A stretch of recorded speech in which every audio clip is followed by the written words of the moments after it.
Greetings in salty stations, everybody. Hello, everybody. How are we doing tonight? Welcome, welcome, welcome. We're very, very excited. This is going to be awesome. Hopefully there's not one but 6 different levels of technical difficulties. I'm sure that's what's going to happen. But that's okay. That's fine. That's what it's all about. I'm a little worried about the audio level of the game. That's fine. It doesn't matter. We'll get here. That's cool. We're very excited. We have our good friend Travis is already here. He's ready to go. We can see him. You can't see him, which is actually really amusing. But we're going to jump in because we don't want to take up too much of his time, and we want to have that full time with him playing the game. So we're going to jump straight into it, guys. Feel free to chuck questions on the chat. Travis has access to the chat. He's going to jump on there, and we'll be good to go. All right, let's do it. Woohoo! All right, so Hello, hello, hello. hello there, Hey, Travis. how's it going? Welcome, welcome, welcome. Woo! Woo! Party in here, yeah, the light room. Yeah. I feel like we're at some sort of really, really bad rave where it's just black background. Yeah. I'm gonna jump into the game. One of those like silent raves, but it's blind. Yes, that's Yeah. right. It's only audio. Yeah, and you've got no headphones on. Oh my gosh. There's no music. And you just Okay, now thank you so much for providing us with the latest build of the game. Yes. So we're gonna jump into that. I'm gonna quickly change the audio settings, so bear with me. Heist. Okay. Hey, there we go. There we go. Alright. Oh, I love this music. It's so good. Oh. Alright, can we just like appreciate the music of this game for a second? Let's go enjoy those Beautiful. sultry tunes. It's beautiful. Okay, now before we start playing, do you want to give us a quick sort of elevator pitch, how you would describe the game to someone you meet for the first time? Yeah, so basically what I was saying all day, every day at PAX. Yes, exactly. Yeah, so Heist is a noir cat burglar game where you use non-lethal tools to get in, get the loot, and get out again. So it's all about avoiding and evading as opposed to, you don't have any guns, so you don't go in there guns blazing and getting caught and then shooting your way out. Awesome. I like that differentiator. Like, games don't have to be about people killing each other. Like, that's unnecessary. Exactly right. It's all skill based. And also, if I was thinking of a classic cat burglar, they don't kill people. The whole point is that they don't get seen. That's like what they're trying to go for. Exactly. Get out. Yeah, exactly. And like, so that was the thing. Like, when I was thinking about the game, I was like, if you're playing stealthy, you know, what's going to be the motivating factor to not shoot or kill or maim anyone? Yeah. And what kind of profession basically was sneaky, and all those things. And it just kind of made sense that cat burglar was it. Like, you don't want to be seen if you can help it, really. So you're not going to be able to interact with anyone to kill them in the first place. Makes sense. Exactly right. Yeah. So is the game primarily based around this light system that we see here? Safe, Yeah, risky, so dangerous. so you've got this safe, risky, dangerous, which is kind of like, I mean, safe is not exactly true, but you know, it's mostly true. So you've got these like 3 major tiers of lighting, which will affect how the guards, if they'll see you, how quickly they'll see you, and you know, whether it'll trigger like a direct aggressive sort of response where they'll come up and chase you, or maybe they'll sort of glance at the darkness and, you know, you might be able to sneak around the corner or whatever, and they'll just go, oh, I guess it was nothing. Okay, cool. So yeah, all that sort of cool stuff. Let's see if Baz can get past the very first enemy. Oh, gee, it looks like What are you doing? looks like a lot of trouble. Clearly you have to go. Yeah, come on, man. Come on, man. It's fine. I got it. Get your shit together. I know I'm bad at games, but Jesus. Is it frustrating watching other people play your game? I think that answers it. No, look, it's not frustrating to see people struggle with the game because it's not frustrating like, oh, you know, I hate that they can't play it. It's frustrating to me because, like, damn it, I failed. Yeah. I haven't made it, you know, intuitive enough. That's interesting. Yeah, okay, that's a good perspective on it though. Yeah. Do you find that when people actually see it and play it for the first time, you learn like a whole bunch of stuff that you weren't aware of in the game? Oh yeah, totally. Like, mostly, so now what you're playing is, you know, what we actually had at PAX at this level. So this is what we were running. Nice.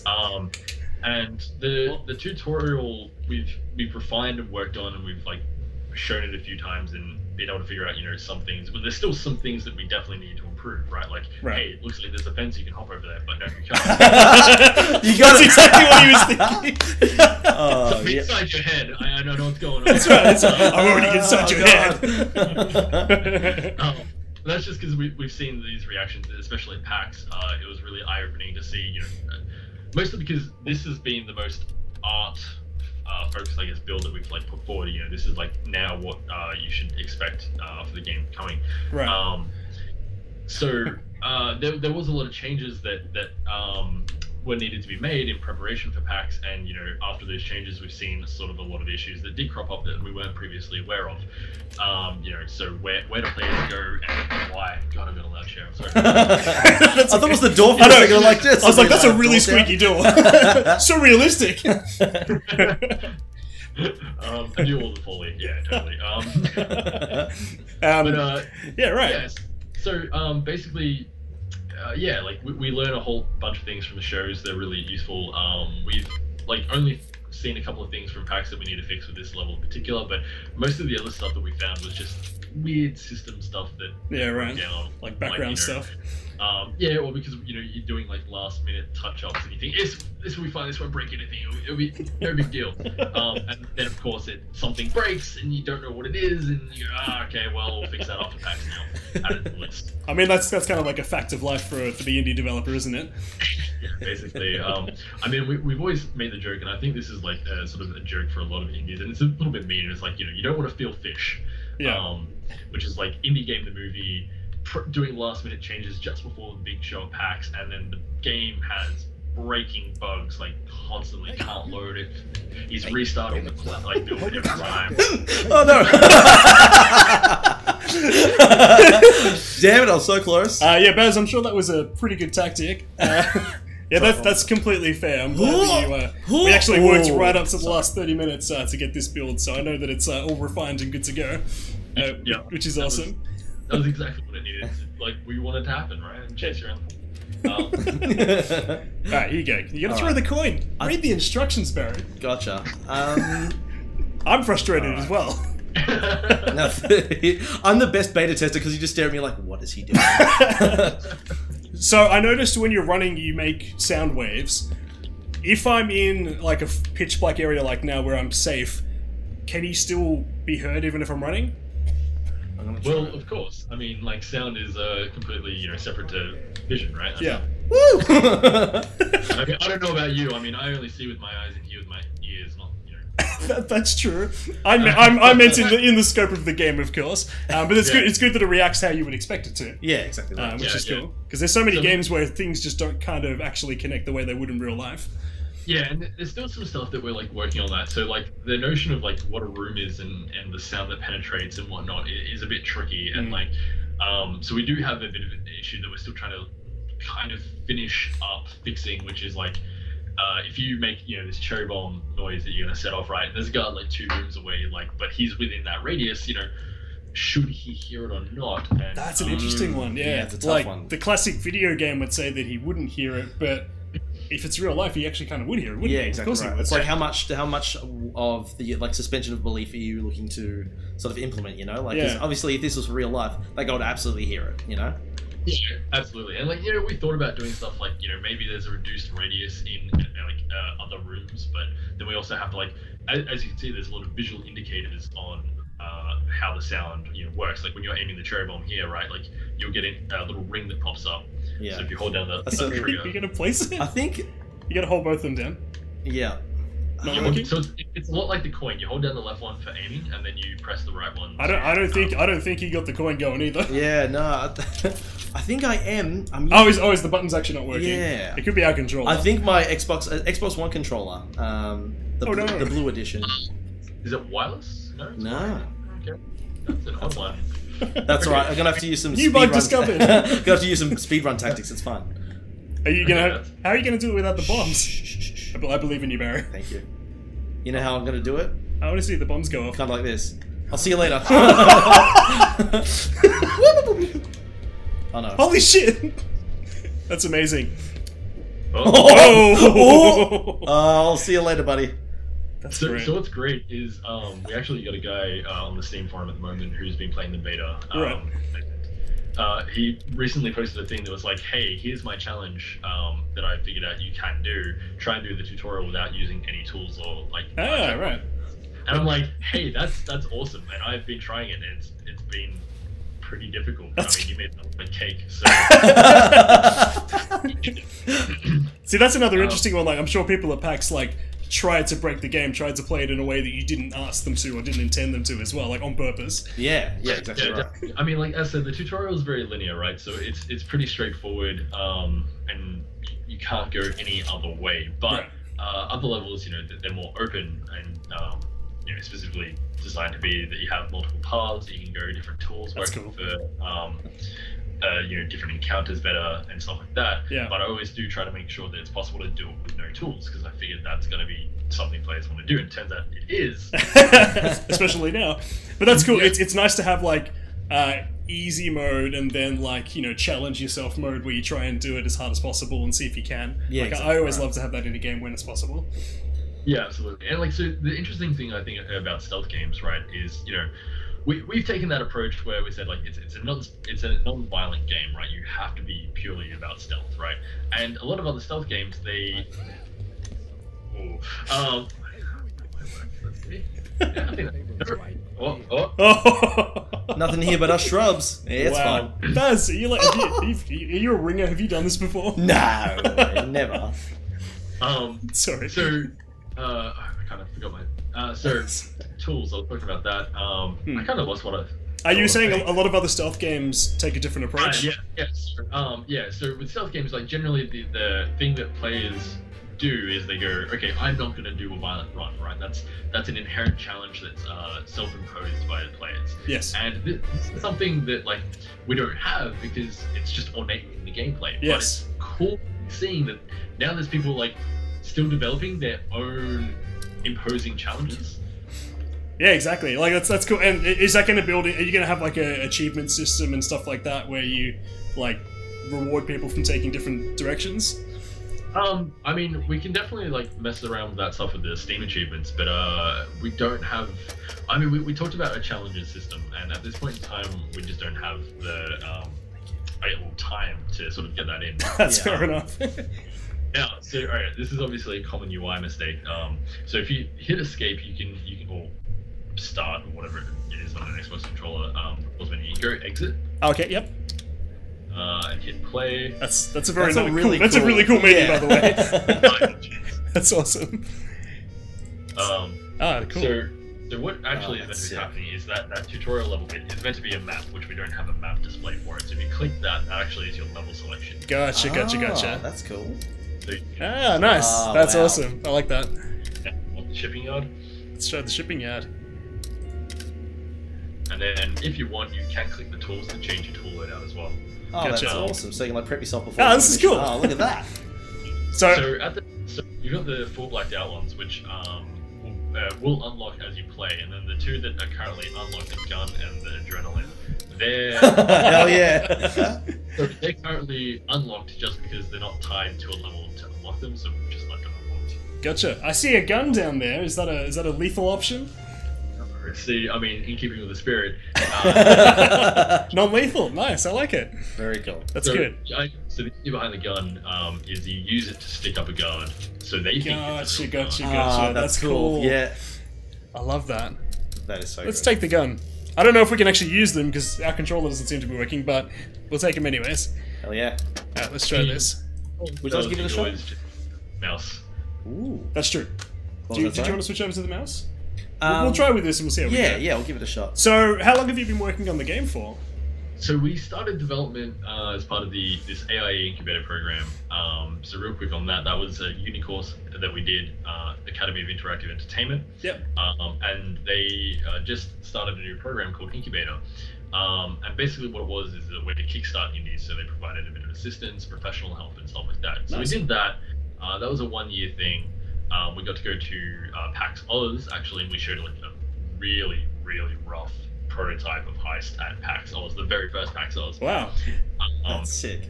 And we also got to go to PAX West at the time. It was called PAX Prime in Seattle. Yeah, nice. Show a slightly more up-to-date prototype version there. Yeah.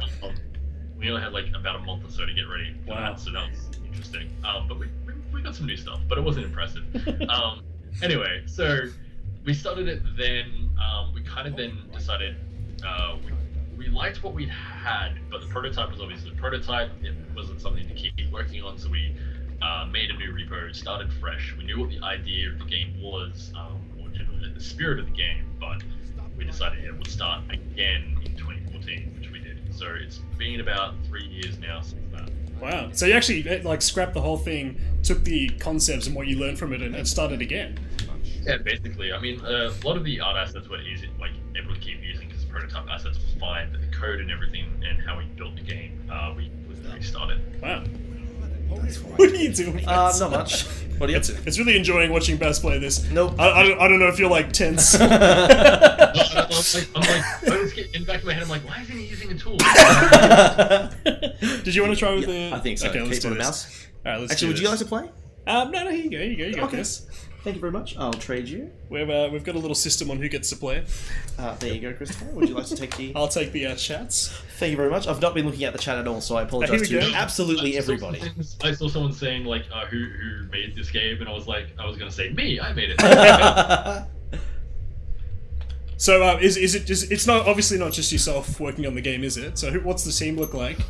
So we at the moment have 2 other core developers that work with me. So Jared and Andrew Wilkes. I don't know why I said his last name now. You can all stalk him on Facebook. quickly! Perfect. Just dox my artist. Awesome. So yeah, we so Andrew's the artist and Jared's one of our programmers, and I do all the design work. And nice. then we have 2 other guys that do the sound. So our composer, Brendan, and then a group called Kaleidoscope Audio provides all the audio and the sound effects and nice. that stuff. That's cool. So you've actually got someone in-house that did this music because the music's fantastic. Not in-house. He's a bit more freelance. He's working on a couple of other games. Yeah, gotcha. Sort of like. I'll see you, buddy. So can we run past it? Go. Shh. He's gonna. Oh, of course he's gonna get you, mate. Just testing the game. All right. So we find out that if you're hit by a tripwire, they can get back up. Okay, cool. It's not a trip mine. You're just like putting it through his paces, aren't you? Yeah, absolutely. This is a stress test. The Barry stress test. We're gonna feel half now. It's cool. Yeah, see if you can actually get to the end of the level. We've only got 10 minutes left, mate. Oh Jesus! All right. Time flies. Yeah. So. Yeah. So we start. I remember saying. I keep losing my train of thought. You're alright. Great. Yeah, so we've been working on it for 3 years now. The team is so 3 guys, including myself, and then 2 sounds. Yeah, that's what you asked. Yeah, gotcha. That's cool. No. So I'm going to read one of the questions. Macaruzo from the chat. He wants to know what was the inspiration for using Art Deco and like what made you use that sort of noir theme. Yeah, that's really good. So when we were sort of looking at this incubator program, the other guys, Andrew and Jared, like they were a bit more, they're a bit more hardware focused, like PC games and stuff like that. Yeah. Much more than I am, but and we, like they were, going on like DX11 was the thing. Yeah. And one of the things that I saw the DX11 could do that I thought was really cool. I mean, it'd been a thing for a few years by this point, but it was like tessellation was like the coolest shit. I remember when tessellation was like the brand new thing everyone's gone nuts about. Yeah. Yeah, exactly. And so like I thought like, oh man, how can we use like tessellation? That's an interesting.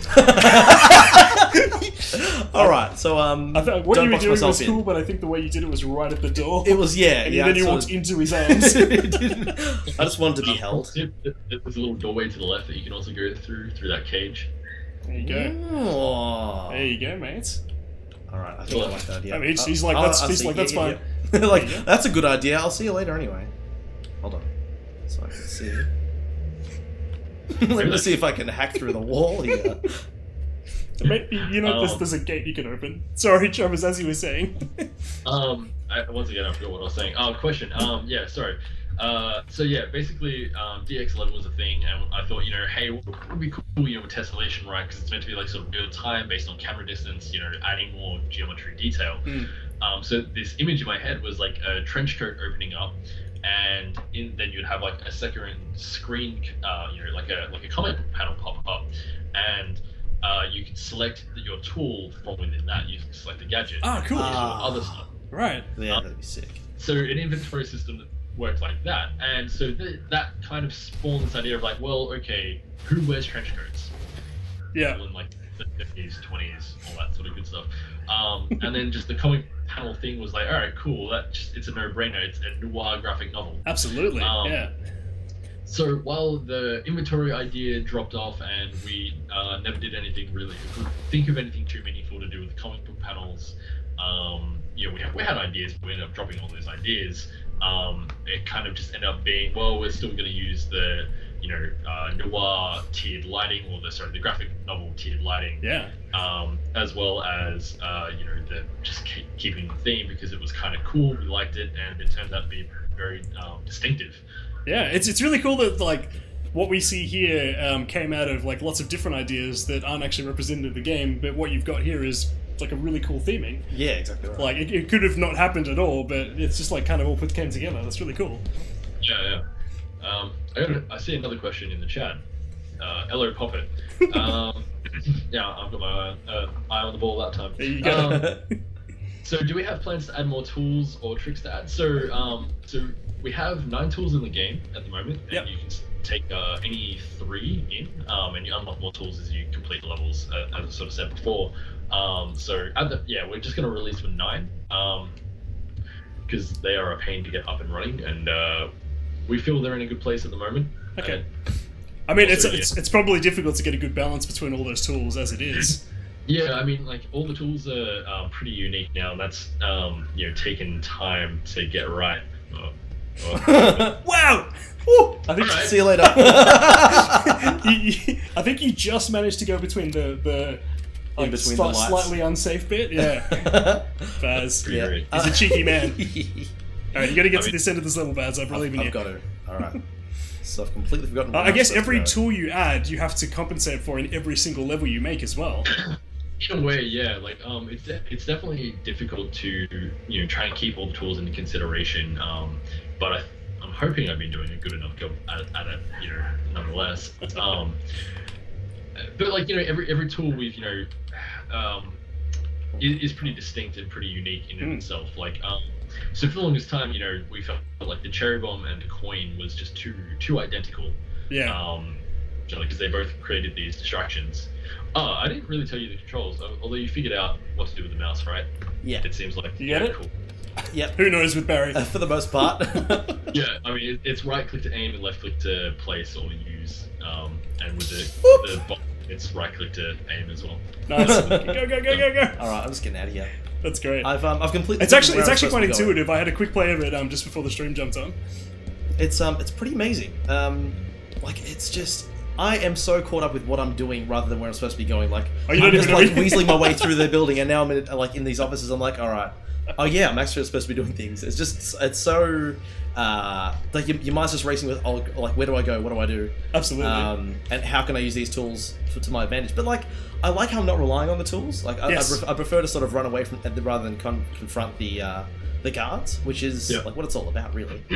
Yeah, I mean, and that's the thing. Like, I was saying before, self-imposing challenges is totally viable in lieu of us being able to put in challenges, which is good because that, I said, like, that's in keeping with like what people do with stealth games. We want you to be able to approach every sort of scenario as differently as possible. So like I said, like with designing levels, I do try to see if it's doable with all tools, and again make sure there's always a way to go with where you can do it with no tools, with nothing at all. Yeah, absolutely. That's so cool. And just rely on like your ability to know of like where the guard is and where they're going to look at what time, and all that sort of cool stuff. I think Barry needs one tool, which is a map. I'm getting there. I'm feeling my way through. No, you're working it out. You definitely haven't been that way before. Oh god! I've worked out that that's a bad guy. I was just there. You're right. Ooh, Baz. Makes me so nervous. Yes. All right.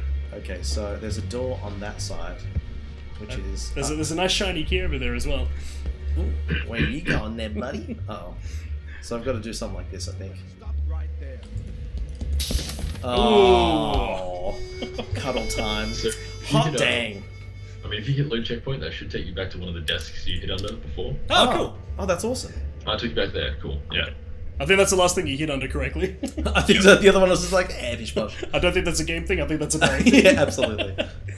I want to use the gun. I think that would be a lot of fun. Yes, yeah. Hold. That guy comes up to you. Hold him up instead. So, how long are we looking until we've got a demo out to the public, or until the game's actually completed? We're gonna be releasing, sometime next year. Okay. But we've got to still nail that down. Still a lot to be done. Yeah. As for a public sort of access, We haven't talked about it internally, but I'm going to take it to the team, about putting up, a Steam demo relatively soon, which will probably just be what we had at PAX. With maybe some slight adjustments, but we'll see how that ends up panning out. And we do have the closed beta, so I mean, if anybody was at PAX and did pick up the key, have play, jump on the forums, and let us find. You can play the game now if you got one of those keys. But we don't have any other plans, for opening it up publicly as of yet.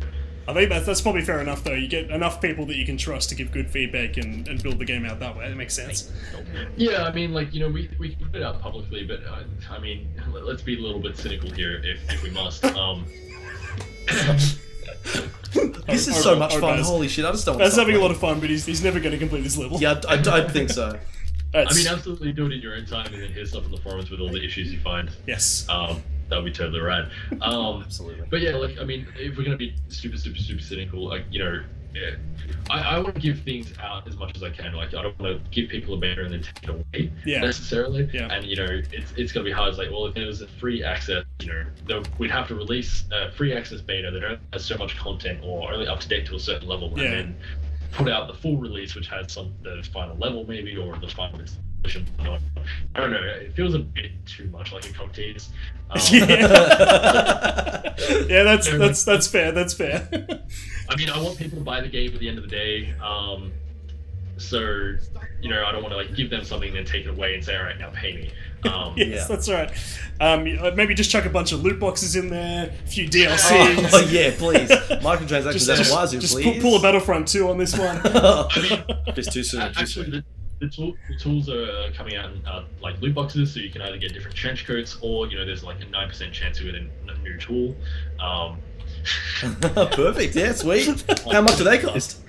Oh man, they're gonna be coming at you at the classic 1940s price of a quarter. Okay, that's good. And in-game quarter as well. Yeah. I love it. Alright, we've got time for one last question before we'll have to wrap up.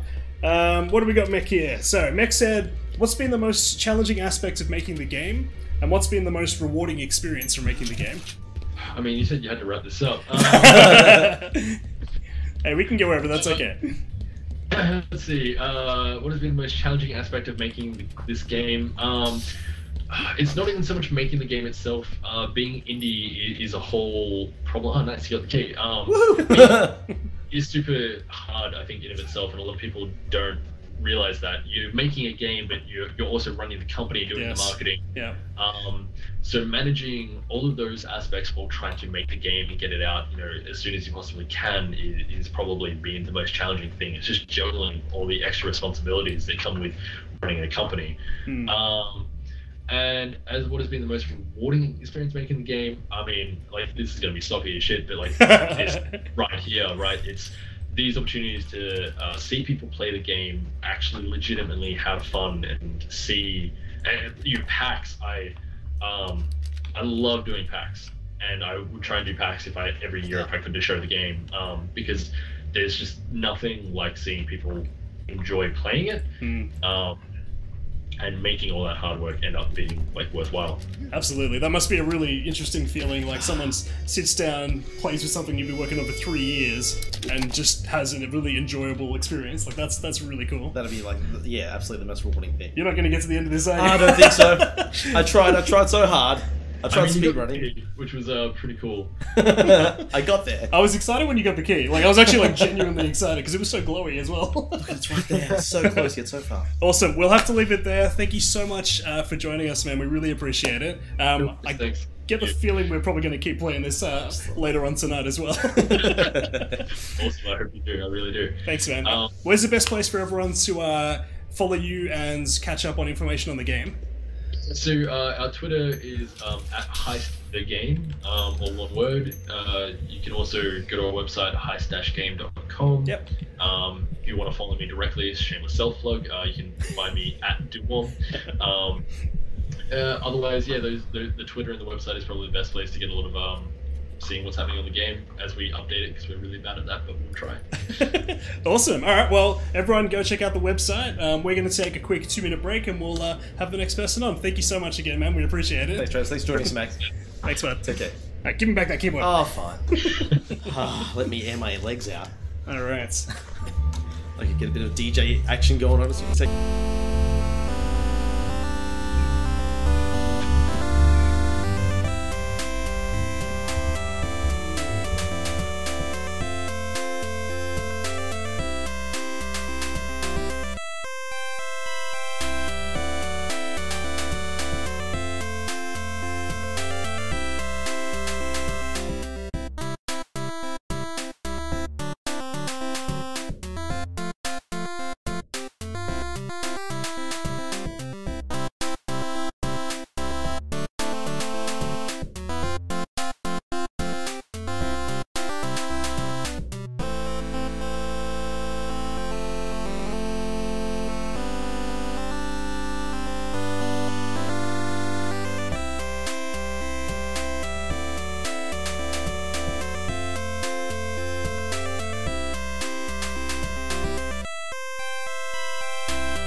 Okay, we're back. Hello again, everybody.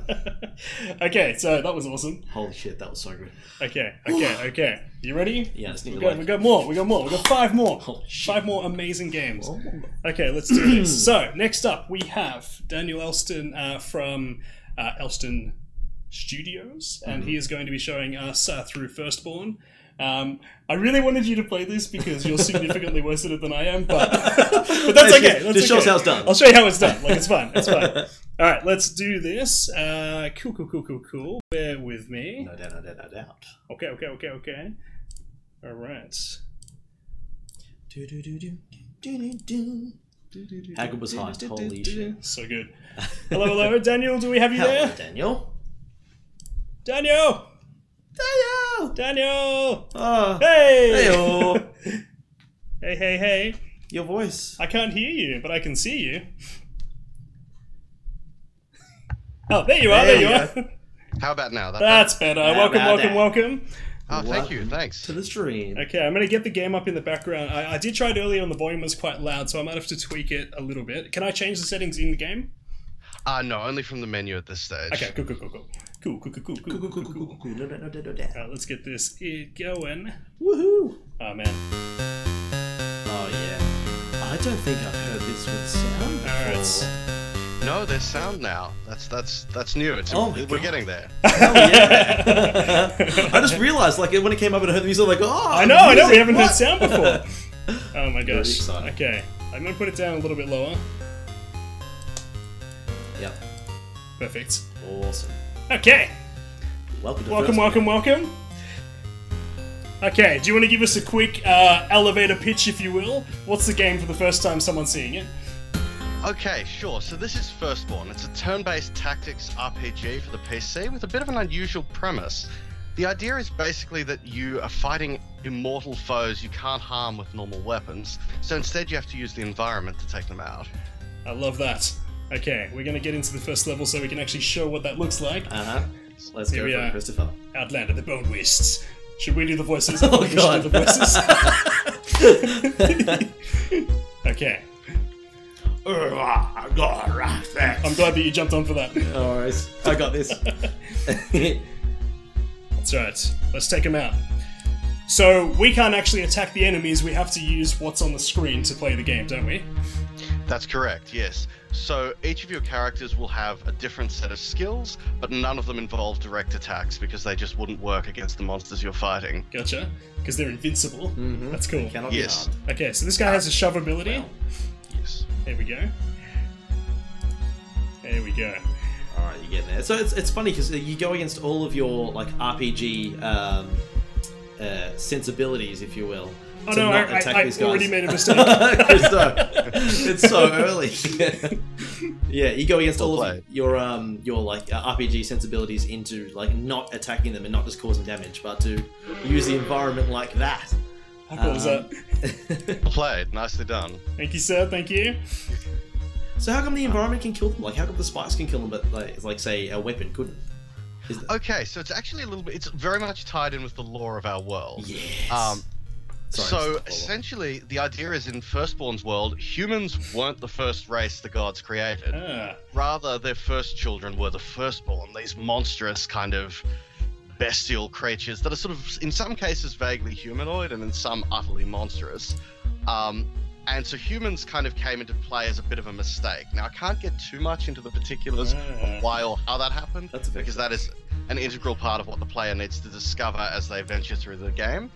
What I can say is that the first time a mortal killed or a human killed one of the Firstborn, the gods knew that something had to be done. So in a moment of sort of chaotic decision-making, they passed a decree that never again by mortal hands or blades should a Firstborn be slain. That's cool. That is so cool. Holy shit. But our hero, the Outlander here, again you'll learn a lot more about when you play the full game and hear his story, has found a loophole in this protection, which is that if they fall off a cliff, they still die. Who'd have thunk it? Yeah, exactly. So you just give them a little nudge and they fall off a cliff. Just do a spike, it's great. It's so good. So really you're helping them. That's right. Yeah, exactly. Yeah. That's right. We're helping them find inner peace. Exactly right. That's what I believe. Inner pieces. Alright, let's go up here. Ah, awesome. Shove 2. So yes. I assume that allows us to shove 2 blocks instead of 1. Double the shove, guess. double the pleasure. Okay. That might be a guess with previous knowledge. Yeah, maybe. Okay, I did take a hit, but you know, this guy's gonna take one too. There you go. It's only fair. How courteous of you, Christopher. That's right. That's right. A hit for a hit. I think that's fair. Yeah, that's okay. Cool. That's cool. So, how long have you been working on the game so far, Daniel?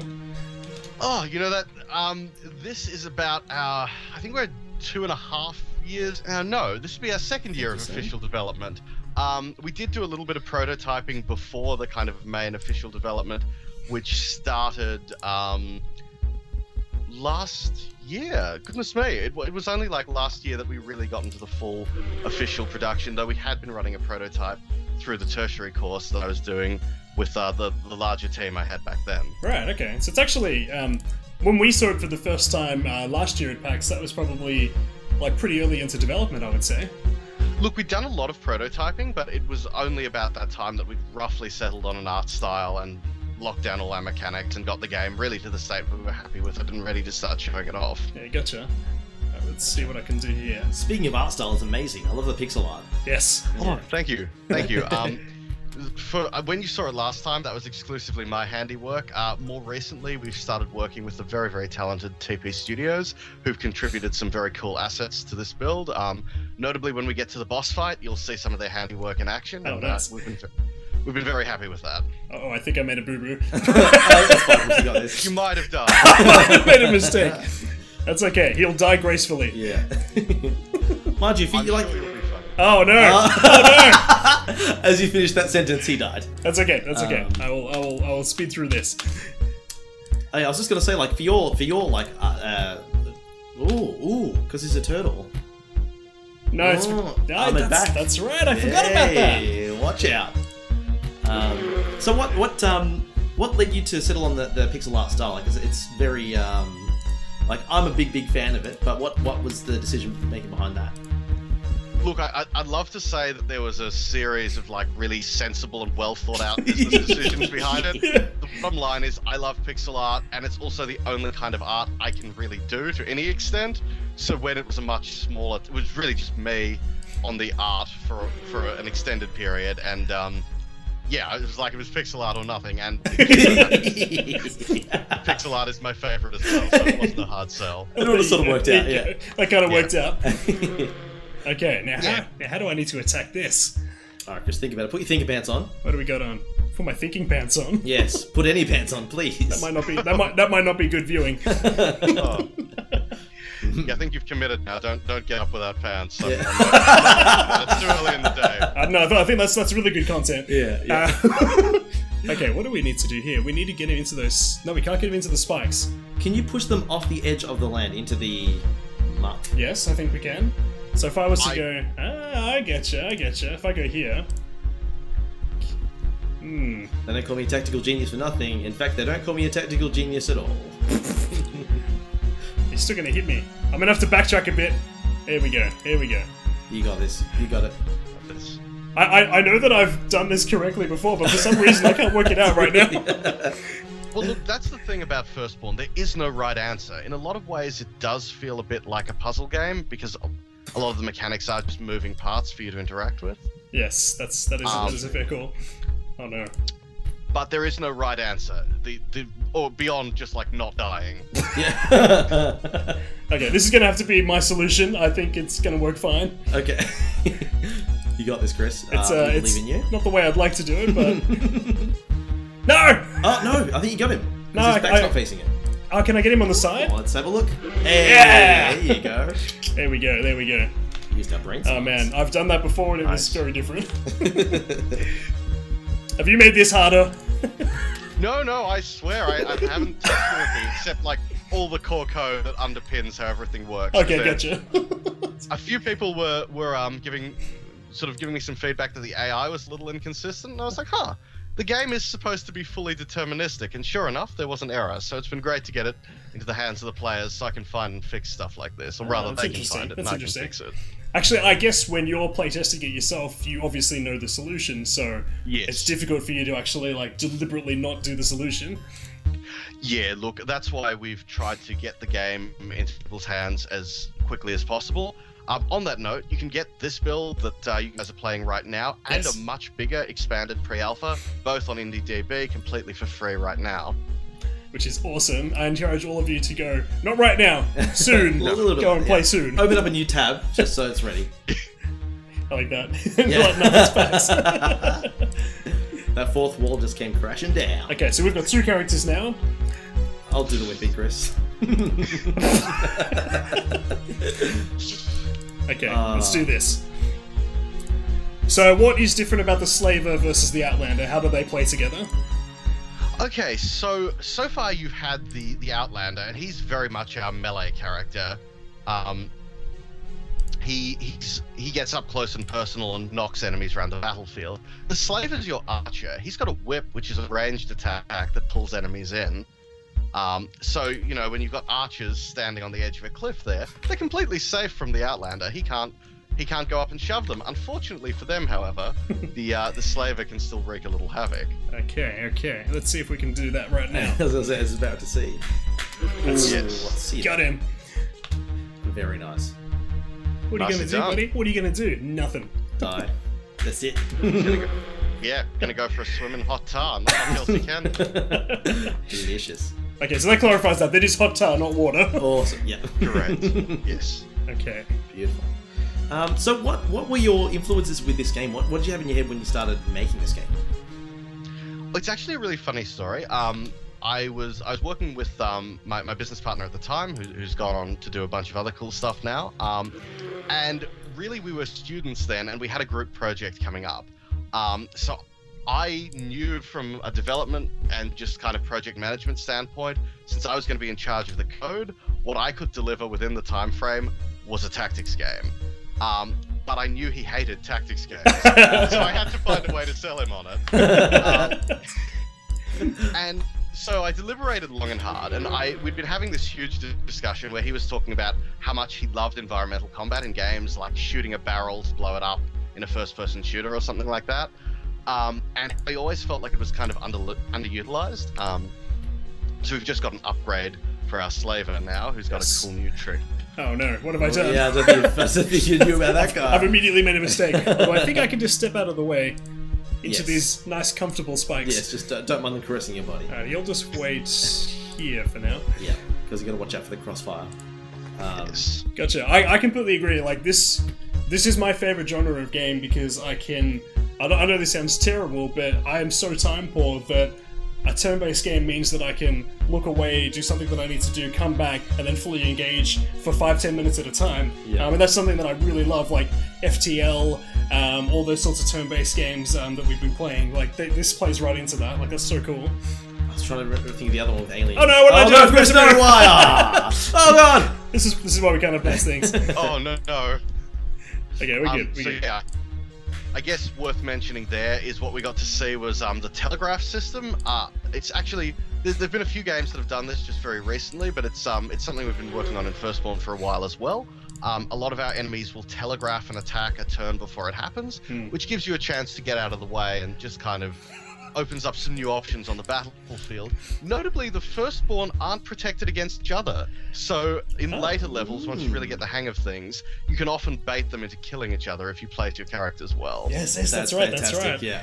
Okay. I've actually got a question for the dev. Okay. What's the From question? Hello Puppet. 2-player battle or co-op an option? Ooh. So I don't know how it would work with a turn-based game like this, but yeah, have you got any sort of plans, like any ideas about that? Great questions, actually. As part of the tertiary course I was doing last year, we had to spend some time looking at multiplayer in our game, and funnily enough, we did actually get both co-op and player versus player stuff happening, not online, just locally. Really? And it worked surprisingly well. That's so cool.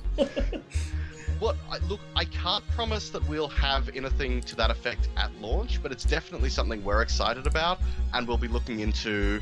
We definitely want to bring through quite a few updates after the initial launch of the game, with more content, possibly new playable heroes, and some other cool features as well, which may well include a versus mode. We may look at both symmetrical and asymmetrical, so 2 players with similar hero teams, or 1 player with the heroes and 1 with Firstborn. Yeah, that'd be cool. That'd be sick. Around the time gamepad support comes in, which we are hoping to do, we would also look at some local co-op. Man, I'm very on board for co-op as well. That's such a cool idea. Thoroughly excited. Okay, so our new character has a shield, so we can use that to block attacks. Is that right?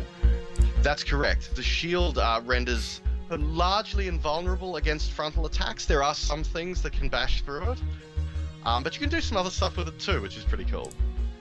Let's give this a shot. Let's check her out. Ooh, teamwork! I feel like I'd be the slaver. Like I feel like the slaver is my spirit animal. Yes, I think a lot of people say that. He's quite a quirky and kind of lovable character. Oh yeah. Okay, so we've knocked him out, but I feel like I've gone the wrong way about this. That's fine. So what the Guardian, your new hero, mentioned in the dialogue is that the Outlander can give her a boost. Now, normally you wouldn't think of using attack skills on your own party, but one of the cool things about all the skills being non-damaging is you can totally use them to just gain advantage in your placement. Yes, look at this. Let's try to do a shove into our Guardian. Oh, he just got sandwiched. That's great. Push it straight in. Awesome. That's awesome. Squish. That's it. Love it. That's great. Alright, here we go. So good. Nice, get them out of the way. Beautiful. We got this. Alright, I'm gonna try and get to the boss. I gotta get to the boss. Yes, please. Oh, so man. we've versed the boss before. Christopher did, and you'll see why he was a little bit confused that one time. I made some mistakes. I'm not proud of it, but these things happen. It's okay. It's all learning experience, Chris. It's fine. Alright, so I'll make sure you can position yourself before the end of turn. Yes, that's So right. I'll make sure I do that. Yes.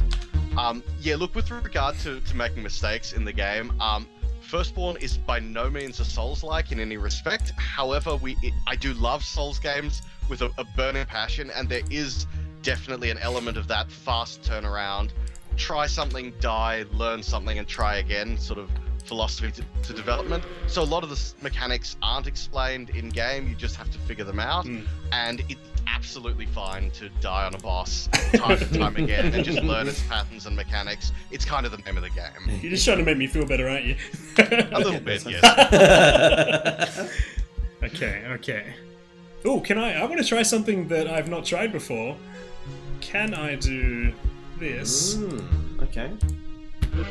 Oh, nice that's cool. And it knocked him out too. So what you'll see happen there is the spikes break after a single use, but that guy kept going and just bashed his head, so now he's a little dizzy. That's great. I actually did not know that was a mechanic. That's really awesome. There's a few things that people will probably find playing around with this in the pre-alpha that, again, I never make clear in these versions, or there's no explicit tutorial, but once you find it, opens up a lot of fun stuff you can do. But I love that. Like, it's a big... Games these days hold your hand way too much and tell you exactly what to do, which is really frustrating.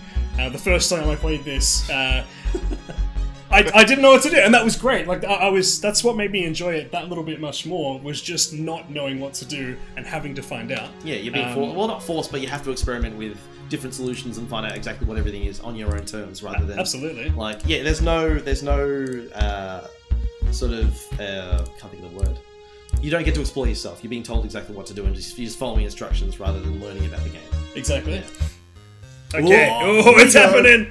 It's happening. Okay, here we go. Great deeds. Okay. Metric Dungeon said Guardian Shove just sold me on the game. So you know, just like blast your friends into things. Yeah. Okay. I love the characters already have like very distinct personalities as well. Okay. Let's work out what's going on up here. So, look, I will say, we kind of ran out of ideas for this level, so you just got to wander around. I've got nothing, I'm sorry. There he is. Ooh, there you go. Okay, I might have been lying a little bit. Dragon fight. Okay. Best of luck. Thank you. Let's give this a shot. Let's give this a shot. Oh, it's a great dragon. That is a great dragon. It's a good dragon. Yeah. I like it. Alright. Good to know. Okay, so we cannot be in the blast radius. Yeah. So that's what you're talking about, where you were saying about telegraphing attacks and all that sort of stuff. So it doesn't feel unfair just to sort of get wiped out. Whoa. Exactly. Oh, okay, we got some friends. Burped up some Firstborn. Yes, it has. Oh, I've made a terrible mistake. That's okay, I can do it again. That's good. That's also a really good little implementation there, being able to revoke your move before you commit to it. Like, if you move and you're like, ooh, actually, hold on a second. Okay. Alright, now, ladies. Alright, Chris, how are you going to attack this? What are you looking at? Well, I need to... Yeah, it's an interesting one. Where they've spawned, I can't quite get them perfectly. Or can I? Dun, dun, dun. There's one. Taking a dip. How are you going to get... Oh, yeah. Oh, I'll just move up here. Okay, we're good. You got it? Yep. Okay. No! You need to go over here. I think you should have stunned him first. Oh, but no. I think I see what's going on here. Oh, he's a tricky one. Oh god, I'm really worried that you see what's going on, because I don't. Oh, you're just like, yes, I've got it all under control. Alright. Okay. Oh no. Oh no! Oh no, we're good. Yep, you're fine. Well done. Lucky. But do move. Yeah. There we go. Not the developer's job to get involved here, but like... But like, please be less crap at the game. Yeah. I just saw the great worm just tear up a little bit there when you got hit. Okay, alright, let's do this. Andy Pandy just said hashtag cutest dev. Not bad. That might have to do it for that turn. Oh, sheesh. We're gonna get behind the shield. Yes, that's right. Oh no, Whippy Man is so far away. Whippy, no! Oh, Mr. Whippy. Oh no. Yeah, no, he's gonna work out very That's okay. Get out of my way. Oh no, I can't get around that. Oh no. Whippy, no! Whippy, no! Oh no, this is why we can't have nice things. When the dev says, oh no, you know something terrible's happened. It's a bit of a pickle. Oh no, this is like... Okay. This is like super bad. Wow, Chris. That's fine. He's gonna face it head on. Just take it. Oh, it's not so bad. Okay. Okay, we're okay. Gotcha. That was terribly handled. I thought it was Instagib. So, what was the website again? LO Poppet. It was IndieDB. Was IndieDB? IndieDB Yeah. Firstborn. You can get all the downloads just from the downloads page. You can also check out our blog, which talks a lot about the development on Firstborn. But I'll admit I might have been a little lax the last few weeks there. There will be a lot of cool new stuff coming on the blog page soon. We are pushing towards releasing just a little bit more content for the pre-alpha. That's kind of on the horizon. We're hoping to show off our magic system and some other cool stuff. Ooh, magic. Nice, I like it. Okay, so... just real quick, really good play there, Chris. Yeah, I had to that was sacrifice awesome. one of the orbs. Yeah, to make way to let your Guardian Lady in. Thanks for noticing. Anytime. Okay, I'm not getting enough enemies though. Yeah, no, you're gonna have to make do with what you got there, buddy. We got this. So, I like what you're doing. Yep, there you go. I was going to say, gathering your guys around looks like that it would invoke the ire of the Grey Worm and make it attack where the things are. And Obama. There you go, take that worm. Nice play, nicely done. There we go. Oh, it's a bit of rinse and repeat, I think. Yes. You get out of the way, you get over here. Knock him out. There you go. So now, just a quick one, just like for my own our curiosity, what is your favourite game? It's a tough one to quantify, but like... Yeah, I know, I'm sorry. You're like, oh, jeez, these guys. I feel the same way because I'm like, what? Look, I grew up on tactics games and I love them. So like Final Fantasy Tactics, Fire Emblem. I don't know if anyone played Brigandine. I loved that. Even like the really old Shining Force. I don't even know what console that was on anymore, but it was amazing. Got it on Steam now. Anyway. Yeah. But one of my all-time favorites that I grew up on as like a tiny child, my parents used to play this with me, which is maybe a little weird, but whatever, was Golden Axe. Yes. Oh, Golden Axe, yes! Yeah, some Golden Axe love, we all know it. And funnily enough, that was the inspiration for Firstborn, not any of the tactics games I played. Really? That's interesting. Would not have Like, guessed you probably see it a bit in the aesthetic, but actually, just the enemies in Golden Axe were so just ridiculously overpowered sometimes. They were such damage sponges and they hit so hard, but the really predictable AI and the environmental hazards let you take them down really, really easily if you were smart about it. Oh man, every time, one of my favourite memories is the small green dwarf dude with the axe. And just, you find a ledge and you wait for the enemies to come and you just do the like forward attack. Oh, nice one. Do that forward attack and just see him fly off the edge and die, and it was just such a great moment. Like, It really was. And it was actually during that moment that I was like, you could make a tactics game. There you go. Oh, and it all went full circle. Do we have any final questions from the group while we wrap up this battle? Yes. Guys, get your questions in. Get your questions in. Get your questions in. Oh, I think I'm in a pretty good position here. Yeah. Well, you seem to be like you're a purple dot factory right now, which is great. That's all I do. If I bring this guy in, hopefully we can encourage him to attack here. Yeah, and then just bail. Oh, fine, that's okay. You know, do your own thing. Oh, does that clear out the purple orbs? I don't actually know. Oh, that's a good question. I was not paying attention. Let's find out. Nope, no. We're good. Gotcha. Okay, let's just stay here. Yep, I think that's a smart choice. And there you go. There we go. There we go. Nice play. And is this going to be the kill? It looks like it might be. This might be. Ooh. Take it, worm! One extra. Yes. Oh, and one for good luck. He's gonna head back and realize he's dead. Achievement unlocked. Overkill. Oh, here we go. Two Loft Bees asks platforms. So you said PC, yeah. PC initial release. Love to bring it to phones and tablets right after. Ah, yes. And consoles, especially with gamepad support coming, are definitely not off the cards, but there's a question mark over that for the time being. We also want to get Mac and Linux support happening as soon as possible. Gotcha. I'd love to see something like this on the Switch, for example. I thought the exact same thing. That would be I think it's a really appropriate sort of screen size and like way you play the game. It'd be really cool. Art style. Look, we'd definitely be open to that. There you go. See, even the Outlander wants you to download the pre-alpha. You don't listen to him, otherwise he'll shove you off a cliff somewhere. So nice. We did it! Woohoo! And in pretty good timing, actually. There you go. Oh, thank you for making the game, but thank us for playing. Okay, any final questions? We've got we've got two Loft Bees who just said "Woo, Linux." We've got Metric Done. Question: is character progression done purely through item gathering, or is there a deeper leveling system? There actually is a deeper leveling system, and you can check it out in the pre-alpha right now. We have skill trees for all our playable characters. You can probably access like a third or a quarter of the skills that'll be in the final game at the moment, or a third or a quarter of the upgrades. There will be a lot more you can unlock in the full Steam release. Gotcha. Yeah. So that glory that we were getting at the end of every level, that's what you use to purchase those upgrades, isn't it? Correct. Yeah. That's the currency you spend on upgrades.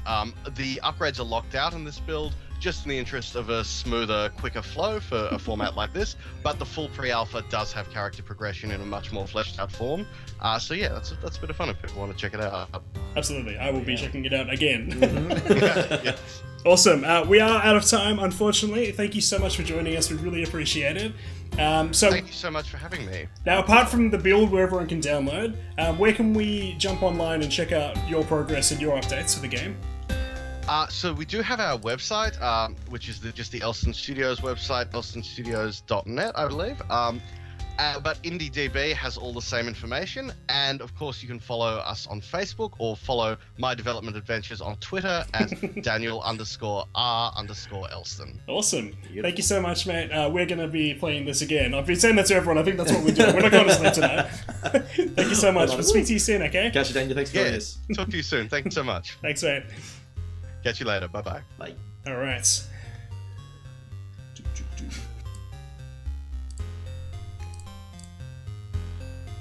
I'm just really digging that music.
Hello. Long time no see. Okay, so we had 2 amazing games. Would you like another? You know what, Christopher? I would love another. Thank you very much. That's good. That's good. You're not a glutton. I think there's enough time for you to have 6 delicious games. Wow, thank you. I don't know if I could fit them all. You're welcome. But I'm going to try. I think you should try. All right, enough, whatever it is we're doing. Let's bring in Kevin. So we are going to be talking to the developers, Route 59, of Necrobarista. This game looks awesome. It's very, very different from anything I've ever played before, that's for sure. I've never actually been into anime and that sort of stuff, but the way they meld that in a story-based situation is just something that really, really drew my eye, and we were both very excited about this. We couldn't even walk past it at PAX. It is visually stunning. Like, it is a glorious-looking game, and it seems very, very deep too, so we're going to get into it. All right, let's do this thing. Hey! Hello! Hey! Hello! Hi there! Welcome. Nice to meet you guys. Well, we've met before, but nice to meet the audience, I suppose. Nice to meet everybody. Nice to meet everybody. Now, before we jump into the game, do we have some volume control in the game, or should I try and set that outside of the game, or because the volume tends to be a bit high on the stream at the moment? Okay, that's fine. I will jump in and we'll see what we can do. Let's give it a whirl. So we're about to get into Necrobarista. So do you want to give us like a quick little 30-minute spiel about what the game's about? Like, I'm sure you would have been through this on PAX like every single day, every 5 minutes. That's fine. Like, I am used to this. So, Necrobarista is a cinematic visual novel set in a magical Melbourne cafe where the dead come back for one last night and one last cup of coffee. It's so good. And so this game's actually based in Melbourne, Australia, is it not? That's a big thing for me. Yes, it's set in Carlton, to be precise, which is like a kind of hipster neighborhood area close to Melbourne Uni. That's a lot of cafes. Bit of smashed avo, that sort of stuff. Yeah. Oh yes, I've had for days. Deconstructed latte, so it's just like milk on a bench. Delicious. Look at that. All right, I might just quickly... I'm getting excited all over again. I know. I'm just going to quickly drop the audio if that's okay. Did you drop the audio? Because otherwise we're not going to be able to hear anybody. Yeah, that's not going to be good. No, bear with me. All right. So behind the scenes, that guy's hand is going to get so tired holding the knife like that. We're sorry. Okay, there we go. Let's drop that down there. You got it? Oh, baby, you got it. Sorry, guys. The good thing is you can't tell because the game is story. Okay, so what should people expect when they jump into playing this for the first time? It's obviously very different to your common standard AAA game experience. So, visual novels, for those who haven't played them before, are a bit like a choose-your-own adventure book. It's primarily just reading, really. Which is, a few people are surprised by the concept, but we like to think of it as a bit more like watching an anime that you have control over, because, who doesn't like a good episode of an anime? And compared to most visual novels, we are using a 3D engine, which makes the whole thing, I feel, a bit more dynamic in terms of the presentation. Absolutely. Oh. We're getting excited all over again. Yeah, just like the cinematic layout of it all, and just the timing and the camera angles and everything's just... It absolutely does add a lot more depth to it. I know that's obviously what 3D does, but you can really feel it. Yeah, absolutely, yeah. I just... Maybe, it's fine, if I'm not here on the screen, because I am locking, kind of. Do you want to... that's fair. We can move you. Hands-free. Yeah. I'll still be here, talking, but I will be invisible. I'm going to make you super small, and okay. There you go. Just cheeky down the bottom. Cool. Okay, as you were, Barry. Alrighty. So I also like that you're sort of thrown right into the midst of it. You're not sort of given much of a backstory or anything. It's just sort of, here's what's happening and you're here. Yeah. I'm going to leave it a little bit when the words come up, just for the people who are a little bit slow reading, just to check it out. Okay. I kind of want to read it out, but I absolutely am not going to do that. So So you got like that sort of like cell shaded look to it all as well, which is really quite we're nice. really heavily inspired by games like Persona, Wind Waker. Yeah. Yes. And we really wanted to have a game that utilized a much more stylized, non-photorealistic rendering pipeline than your general, I suppose. Absolutely, I love realistic kind of game. I really do love the cell shading in it. It actually does give that extra sort of anime feel as well. Most definitely, yeah.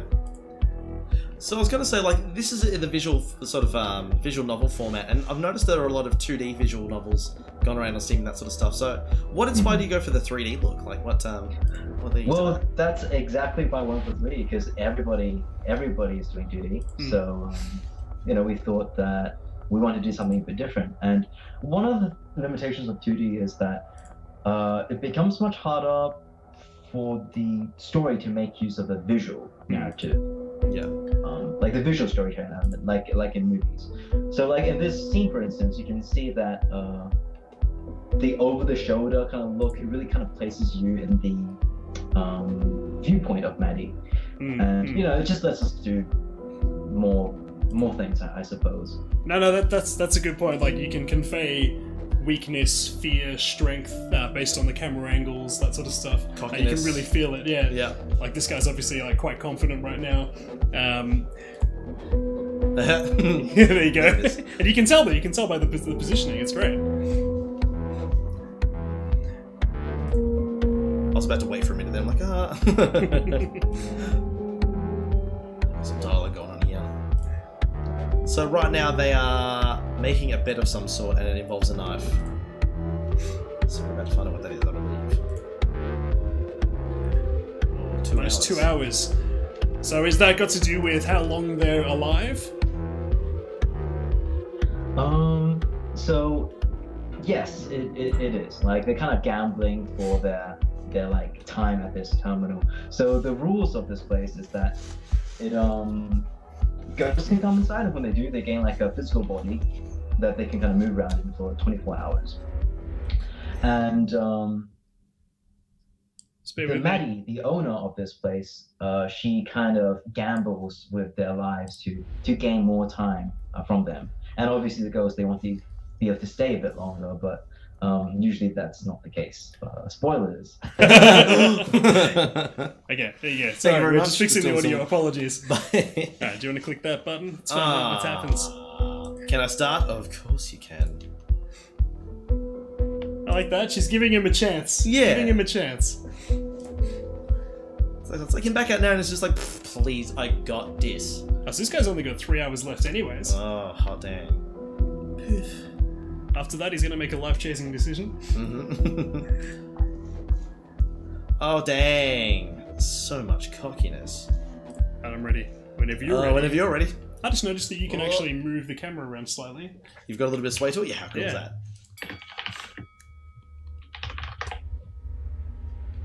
Alrighty. He's going. She's getting intense. So you thought, like, when I first started playing this, I thought it was going to be some sort of, like, sacrifice or something like that. But, yeah. No, it's just the knife game. It's the knifey spoony. Yeah. Americans to be like, oh, it's got to be really Australian. I'm like, that's what the Americans think Australia has. Knifey spoony. Yeah, that's right. There's going to be kangaroos in the background. Steve Owen will be one of the characters. Yeah. Steve Owen is a kangaroo, like. For real though, that's kind of part of the reason why we decided to set Necrobarista in Melbourne, is because like proper realistic representations of Australia are so rare. Absolutely. Like, you don't really see like a like Crocodile Dundee depiction of. That's right. Well, that's like the last time that Australia's really exposed to anyone outside of Australia. Yeah, and that's not even accurate. Like, that's not how we are. So exactly. Like you know, like even Overwatch, you're like, oh, it's so cool to see an Australian character. It's like that. Nice try, American. Nice try. Yeah, they did good. They did the best. They did the best they could do with the limited reference material they had. So like when they come in expecting people with like pig masks on and like giant bellies and a shotgun and a claw in a hand. Like, yeah, that's about right, yep. Alright, what's happening? Alright. He's going.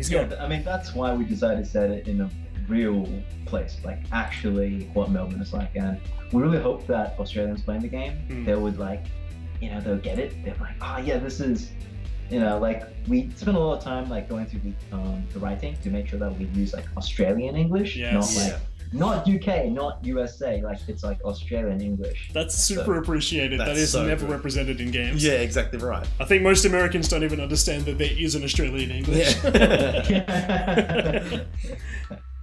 So this guy thinks he's pretty confident. He thinks he's doing alright. He's just got this. That's right. So just like slamming that knife down.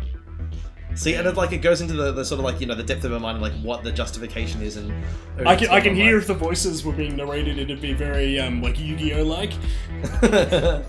You know, stabs are a good idea if you want to put on a show. Yeah. I imagine more like a whispering, sort of like in the back of her mind, like yeah, like cold and calculated, just like because what she's saying is like he's putting on a show and just like slam the knife down, whereas she's just like the less hard you do it, the quicker you can do it. So, that's right. Yeah. Okay. Getting the speed. Here we go. It was impressive, but Alright. So Kevin, we've got a question from you from Mech. Is the design of the cafe in the game based on a real life cafe that you've actually visited or frequent yourself? Actually, I suppose it's more of a stitched together fictional cafe from many cafes we've visited. Gotcha. One thing the team does actually is every Friday we all go out, we just pick a new cafe somewhere cool. in Melbourne. Bit of trivia, yeah. Melbourne has the highest density per capita for like restaurants and cafes in the whole world. Oh, absolutely. What? That doesn't surprise me. Having we both live in Melbourne as well. You pretty much every time you go to anywhere. Hey. Every time you go to a place with restaurants, there's like 50 of them in a row. Yeah. But it is interesting to find that that's not the case in other countries. Yeah. Because I've not travelled that much. But yeah, it's interesting. That is like the capital. People think of coffee. People think of that sort of stuff, and food definitely when you come to Melbourne. Oh, so. most definitely. Just quickly to touch on that point, like all the pipes and stuff going on the roof here. That's like you see that everywhere. That's very hipster. Yes, you got it. Got it nice. Ooh, dang! Damn! So yeah, I mean, to answer the question, if there are particular cafes you guys want to check out in Melbourne, I highly recommend the Crimper. That's just in the CBD. Okay. That's so cool. There's a few. There's quite a few. Manchester Press. That's a nice one. Manchester Press, 1,000 Pound Ben. Gotcha. So just a few like kind of cafes that. That's good. We're getting gaming in a few restaurants as well. I love it. So good. So she's basically taking him to school at this point. Oh, absolutely. Kind of what you guys mentioned before about that kind of what's it called? Did you guys say Yu-Gi-Oh or was it Dragon Ball Z? I said Yu-Gi-Oh, but Dragon Ball Z is a good one as well. Yeah, Yu-Gi-Oh. No, Yu-Gi-Oh. That was kind of what I wanted to do for this scene. Now the whole game's not going to be like this, right? The whole game's not going to be this. The genre specifically is called shonen. That's like your Naruto, your One Piece, that kind of fighting show. Yeah. But for this scene, we really wanted to have that kind of feel. But yeah, the really important part for us is to make every scene feel different and have a different kind of direction, just to keep things fresh and interesting. Because for a visual novel, like that's super important. Like we don't want the audience to get bored because it's not ultra interactive, but the important thing is like a good show. It keeps you interested, keeps you engaged. Absolutely. Just to go on that point, actually, like we've been in this one room this whole time. Every scene, every camera angle was like this is the same room we've been in the whole time. Yes. And there's only been 2 characters, a table, and a knife, really. And that's actually a really good observation. Yeah. You get that whole thing fresh and interesting. A lot has happened, but it's been one table the whole time. Yeah. Like, that's really cinematic. And you probably couldn't get that feeling, like that visceral feeling, with just text alone. Yeah, most definitely not, yeah. And having the depth to the scene as well, like you said, going 3D, you can really sort of get into it and, with all those camera angles and panning and all that sort of stuff, it's just... Ooh. Here we go, now you got control. How do I get to the grenades? Neko Barista is an FPS. That's right. 1v1 me, bro. You kill the ghosts. That's you right. are the ghost hunter. When do we unlock the loot boxes? Oh god, not again, Chris, not again. Oh, that's DLC. Sorry, that's DLC. Oh, sorry, DLC. No, for real though, so this is what an exploration scene, and one of the big upsides to doing the game in 3D is that we let the audience have control at the times to just really walk around and take a look at what they're interested in. That's cool. And you can do a thing if you hold down right click, just hold down right click and you like look around. Oh, cool. Nice. That's the Sherlock effect. Yes, that's very cool. I love that. I might put some clothes on, would you? Jeez. And it's so none of this is mandatory. All of it's optional. It just gives the audience a bit of a break, a bit of time to, take control, take a look around at what's going on. Yeah, that's so cool. So it's like a frozen moment in time, and if you want to, you can fully experience it. And if you don't want to, you can just play the story. Yeah. That's really cool. I like that. That's awesome. Like, really like And of course, like, there'll also be like little secrets and stuff hidden in the scenes to kind of unlock kind of more scenes down the line. Oh, nice. That's cool. The main branching mechanic inside Necroblista, you might have noticed, like, there were the little orange words that popped up occasionally when you read. Yes. Now, that's what we call tags. Tags they indicate certain topics of interest that the player would be, keen on. They could be characters, they could be locations, they could be concepts like, magic or knife fighting. Gotcha. And at the end of each scene, the game looks through all your tags and they present you 3 new scenes based on the tags you've chosen. Interesting. Oh, that's sick. Right, that's so cool. So based on what the audience is interested in, like, the game kind of shows you, all right, they kind of guide you down this path. So does that mean that if I was to play this a few times, the story could come out very differently, or is the story still going to follow like a semi-linear sort of path? We have something like one main story, which is kind of the critical path. Yeah.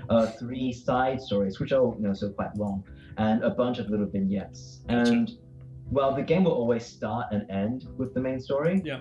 The kind of side stories and the vignettes, that's completely up to the player what they look at. Gotcha. That's so cool.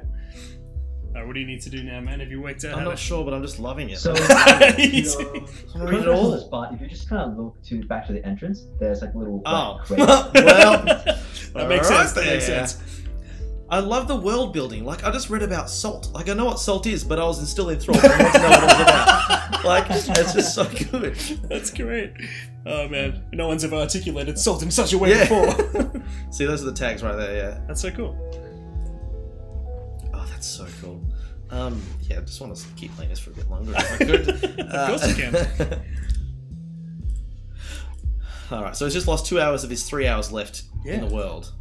And she's like, it's alright.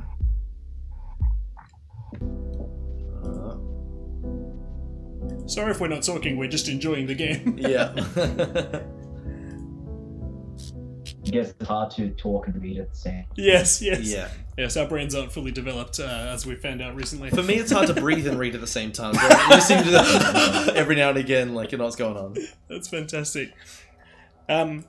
Alright guys in the audience, if you've got any questions for Kevin whilst he's here, get them typing as well, because we've got about 3-4 minutes left before we need to move on. But yeah, let's get those questions while Kevin's here. It's fantastic. I love even the particular items that were on the shelves were very hipster, very cafe, very... Yeah, it was awesome. Like, everything that's there is there for a reason, I can tell that. So the platforms that we'll be launching on primarily will be Steam, PC, Mac, Linux. If you're from China, so anyone from China in the audience, we'll probably also be launching on a few of the Chinese platforms. Okay, awesome. Because that's we cool. do plan to have day one Japanese, Chinese, and English localization for the Wow, that's crazy. I did see the language options at the start. So does everyone in the team speak all 3 languages, or you've got people that specialize? None of us actually speak Japanese. Oh, right, okay. Only 2 members speak Chinese. Gotcha. It's really funny because That's interesting. everyone assumes that, you guys are like the biggest weebs, so I went to TGS last month and I couldn't speak any Japanese. It was very sad, but it was really good. Japan was amazing. Holy crap, it was good. Yeah, so I've been to Japan. Japan is fantastic. So what made you decide, since none of you speak Japanese, to release the game in Japanese? Because we're massive weebs. Why else? Of course. It all makes sense now. Have you guys seen Pacific Rim before? Yes, I have. Yes. Like, something stuck to me with what Del Toro, right, director of Pacific Rim, he said he made Pacific Rim almost as a love letter to the kaiju films, right? And that's kind of what I do Necrobrist first was like. To me, it's almost a love letter back to those Japanese developers who, you know, in my childhood, like they made all these games that I played. That's really cool, man. That's like a really cool thing to do. I love that. Just quickly as well, sorry. The way you're capturing the way that like cafes and bars are and stuff, like reading about how the smell of beers have like seeped into the place and that's just how it is. Like holy shit, it's just like pretty accurate. Yeah, thank you. It's also kind of cool that when you go and do research, you can also just like go and get drunk. Oh yeah, part of company research. It's very important. That's right. This is very important. I need to go. I can't stay in the office. I have to go do some more research. Yeah, exactly. Right. You want to come research with me on Friday night? All right, I'll see you there. So what we do is we play games and we just get drunk. That's research. I think that's the dream. That's the dream. Right I want to be a and dev. watch anime. That's also. That's all right. right. That's right. The trifecta. All right, let's. I'm gonna start like motoring through. Yeah, sorry, I'm getting caught up. Sorry. That's okay. So, Kevin, are people able to play this version of the game yet, or are we gonna have to wait until release? Or so far we don't really have a public demo. Yep. We do have one that's kind of in the works. Yep. But that will probably come out, you know, a month or two before the actual launch of the game, which is around Q3 of next year. Okay, nice. Ned. Nice. My reputation might proceed. Yeah. Anyways. That's great. I love the music, by the way. That's shit. like the whole atmosphere is pretty fantastic. That was one of the first things I Nice. Hey, we did it, Baz. You got to the end of something. Man, because failure was actually not an option. You beat the game. That's the whole game. You did it. You won. 100% completion. Oh man, it's so good. How good is it? So Kevin, where can people follow progress of the game? Where can they check out more information, see things as it's developing? Where can we find you? So we have a Twitter, Route59Games. Yep. You can just look that up. We do have a website, which is a bit bare bones. I apologize. It's something we just haven't updated for ages. But there is a mailing list, and if you're really keen, you can just kind of put an email down, and we'll let you know when the game comes out. Gotcha. I thought you were going to say if you're really keen, you can just like stalk him in Carlton, follow him into cafes. Hey, let's start around Carlton. You'll most likely see us at one night. Also, other platforms of the game. Yes. We do have a Switch port. Yes. Oh, yes. Dude, So you were speaking it my will most language. likely come out a bit after the PC launch, but it's definitely happening. That's really cool. Again, this is another one of those titles that actually makes a lot of sense in that handheld Switch platform. Mm-hmm. That's really cool, man. Awesome. All right, we better move on. Thank you so much for joining us. We will speak to you very soon. Again, we're going to be playing this. Yep. Although, the good thing is we've already finished this one, so we can go to sleep at some point. Yeah, oh good. Oh, sorry, I got work tomorrow. Awesome. Thank you so much. We'll speak to you soon, all right? Thank you. Thanks for coming on, Kevin. Okay. Appreciate it, man. Have a good one. Thanks, man. Send it, bye. Okay. Oh yes, you can. I was here looking pretty. Necrobrist.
Hello, everybody. Hello, hello. Thanks for sticking with us. Okay, now, so you've had 3 games. Yes. Are you sure you still want to play more games? I'm like, you know that sort of tipping point where you're looking at your food and you're like, go a little bit more, I reckon. A little bit more? How about 3 more games?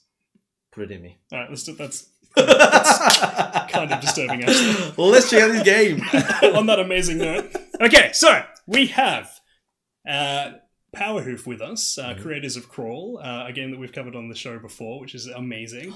And they're going to be talking about their new game, which is regular human basketball. That's exactly what you think it is. It's just regular humans playing basketball. Nothing, out of the ordinary. Nothing untoward, absolutely. So let's talk about it. It's probably going to be a pretty boring game, I guess. Like, just regular human basketball, that's probably already been done before. Not much into but that's okay. either, That's okay. We'll jump in and we'll give it a shot.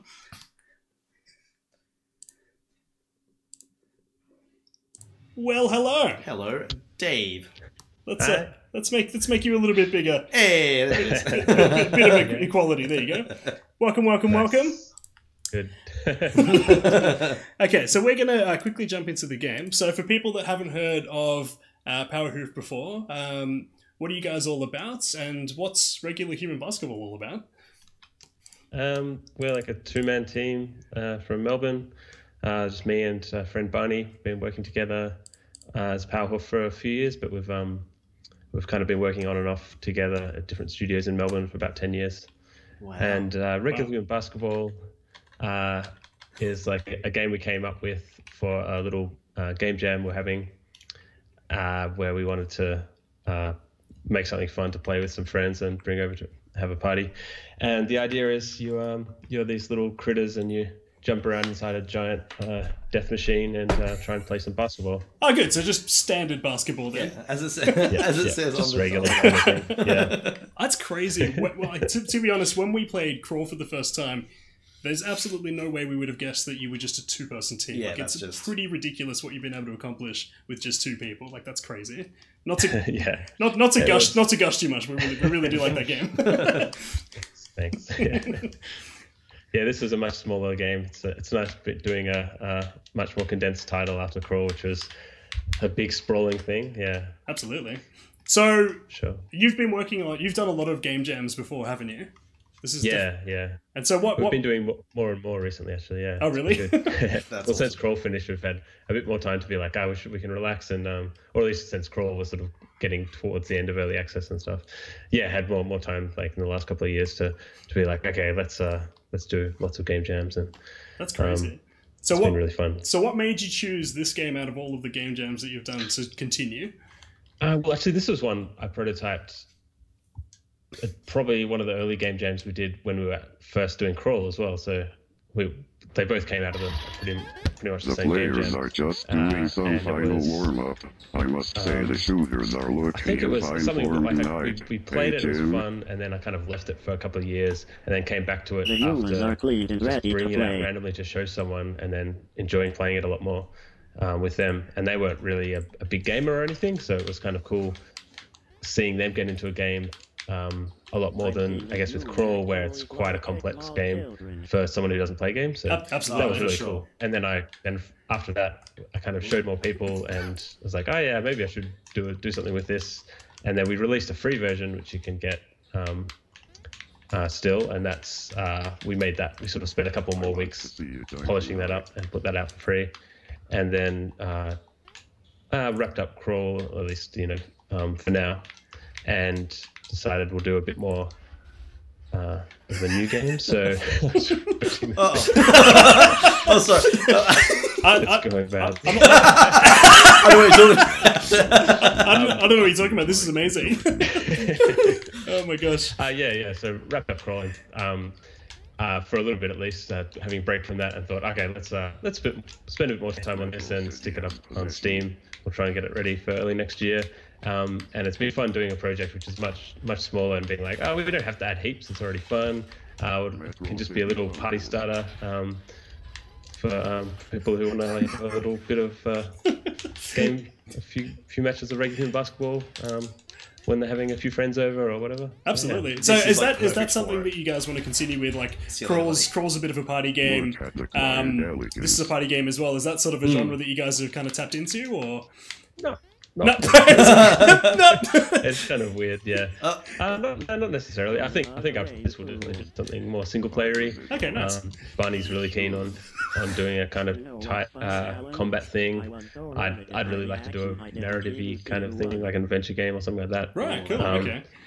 So, but then at the moment we kind of have our fingers in lots of pies. So I'm doing Call Switch port, and that's going to be coming out soon. Yes. That should be cool. And then this part-time, and then also practicing kind of writing story kind of stuff as well, and Barney's been kind of learning to program a bit better, so it's been kind of cool with the second half of this year being able to try lots of different things. That's crazy. You guys are obviously working on a whole bunch of stuff. Yeah, it's fantastic. I really like it's one of my favorite things about games development in general is you can do bits of sound design and bits of art and bits of story and writing and programming, and there's just so many different things you can do, and so you don't have to do the same thing every day, except when you've got to fix millions of bugs. Yes, absolutely. I'm doing terribly at this, but that's okay. Doing very poorly. That's okay. That's okay. I'm enjoing myself. What are you doing? Get out of here! Nothing. Get out of my ship. Get out. Come and get me, big boy.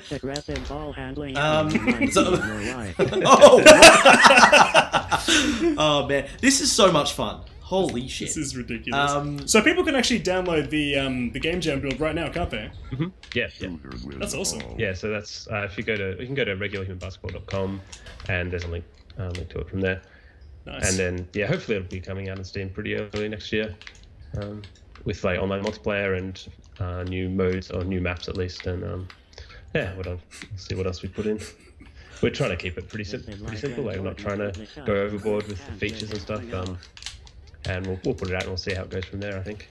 Absolutely. I want to talk so bad, but it's just not happening. I really like the idea that obviously we're not getting the full experience at the moment because it's only us two players, but you said that some of your sorry. I'm just going to deposit myself into your puzzle. See you later. Yes, so like it's got sort of its roots in like it reminds me of like FTL and that sort of stuff with you. Yeah, it does actually. Having to have a lot of cooperation, which is not happening right now. I'm just going to drop myself on you. The earliest influence was like QWOP. Do you know QWOP? Oh, yeah. Thing. It's just we wanted something super hard to control, and then and also Space Team, which was this iPhone game where you each had your own iPhone, and you were like you had one job on the spaceship, and you had to coordinate. Like your screen would say like. I don't know, like oscillate the flux capacitor or something. Yes, I've seen that. You wouldn't have a flux capacitor on your screen, so you'd have to like tell your friends to do that on their screen, and they're yelling something for you to do, and that was great because it was just everyone's yelling at each other. So we want to try and get that across a bit, and then it ended up having a very lovers in a dangerous space-time kind of vibe as well, just because of the basically the way you have to design the ship so that they can kind of rotate around each other. They look very similar. And you've got the little guys running around switching switches, and so I really like that style of game. I'd like to see more things doing that, where you're controlling something bigger with like little characters. Absolutely. Yeah, this is cool. I can see how. So how many players can this be maximum? Eat my ass, sorry. It's really just however many controllers you can plug into. Oh, really? Oh, what? Yeah. We've tried it up to 10, I think. Wow. Holy jeez. Yeah. But basically it gets harder and harder the more you have, because you've got to try and coordinate with more people, and everyone's yelling and... Yep. What are you doing, Baz? You're just trying to like roll the ball in yourself. I'm trying to get myself a little advantage there. Oh my god. Up and over. It was really fun showing at PAX, because we had like... we had 4-on-4, and it's just a great game to show at exhibitions and stuff. Oh, absolutely. Oh man, everyone would have been. Oh no, I've left my ship. That's okay. I feel like I'm gonna have better luck just by rolling the ball myself. I think anything that requires a lot of shouting works really well. Absolutely. All right, hey Chris, just real quick, can you stay my bot's doing a great job considering I'm not actually with it. I was going to try and just like destroy you with my machine. I mean, basketball player. Kobe! Kobe! I am on the edge of my human feet. That's fantastic. Also, the commentators are fantastic. How did you come up with that? Like, is it just sort of... It's a game of It was we tried to find something where we could kind of have it generating text and then on the fly be doing a text to speech thing for the commentators, but there was nothing really available. So we ended up. I got our friend Louis, who's I think in the chat at the moment. He's he helped us by writing this sort of commentary system, which then was able to record all these text to speech voices. Kind of like the Microsoft Sam. That's exactly what I said to Baz when I was pitching it to him. Yeah. And we just like the idea of having them kind of pretending like they're really basketballers. Yeah. Obviously robots. Shooter from downtown. I was like, yep. Yeah. That's so good. It plays into the theming like really well. Oh, here we go. Yeah, that was definitely one of our favorite things when we were making it. The first prototype was just like going through this big spreadsheet and like typing all these crazy responses, and then I'm really looking forward to going back through that for the updated version and adding heaps more because they were really fun to write, and the more variation the better in something like this, I think. Absolutely. Oh man, we're doing such a great job playing the game, which is good.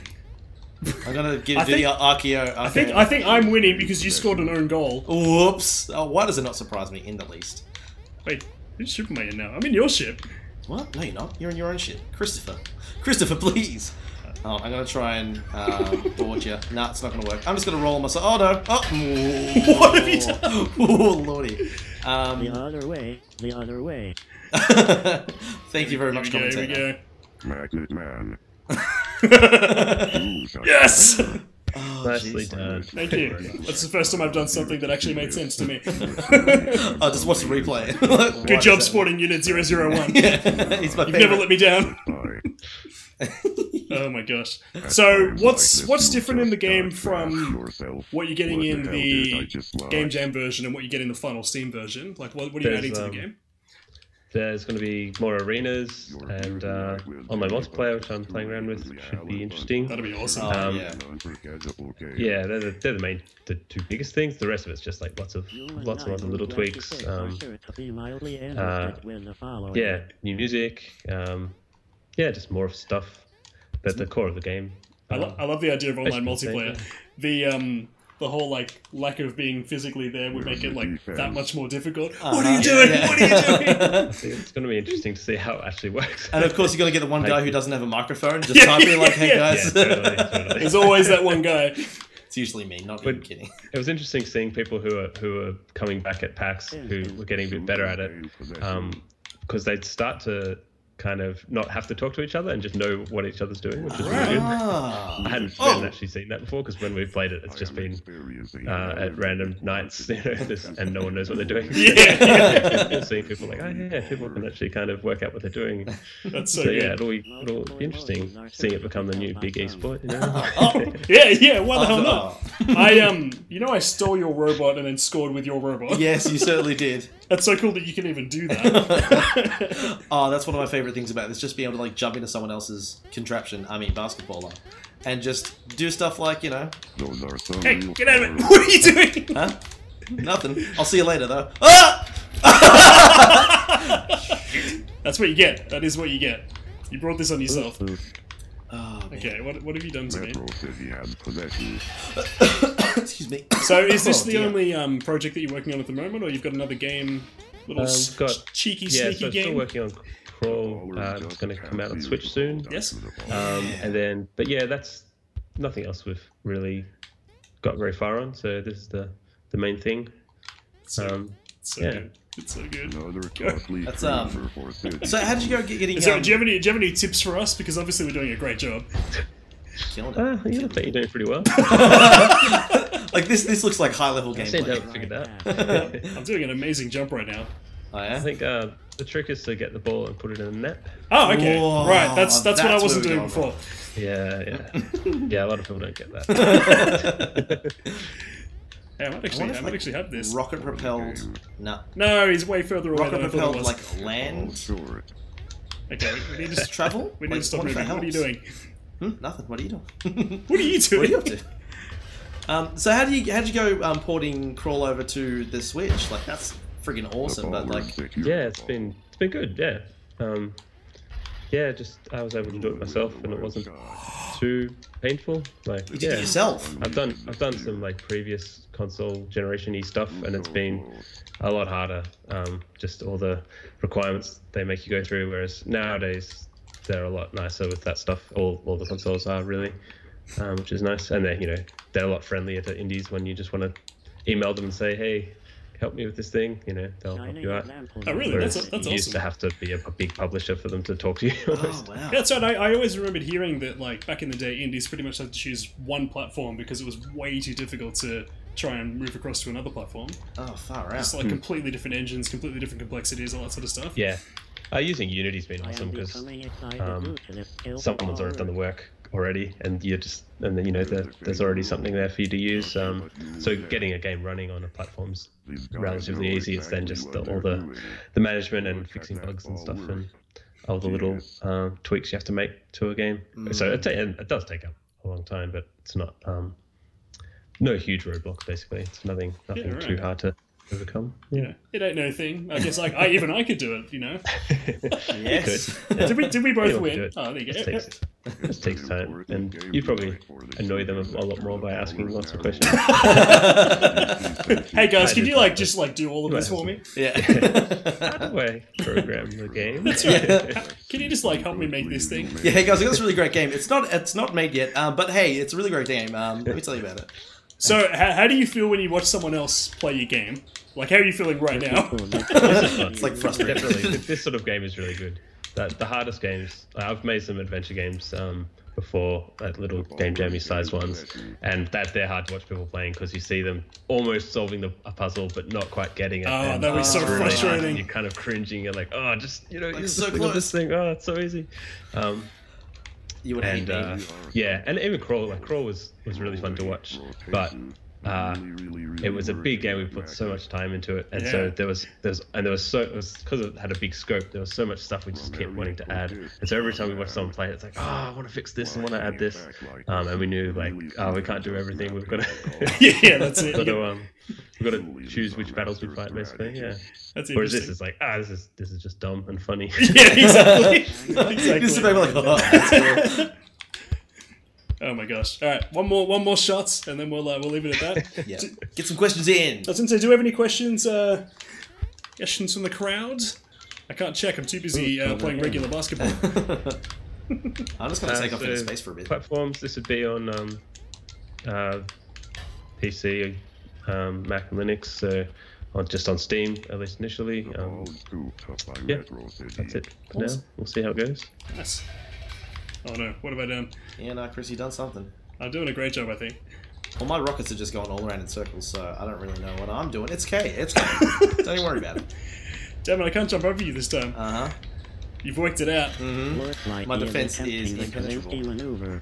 I see you hiding that ball back there on your dangly arm. Here we go, here we go. Here we go. No, my jets are still going. And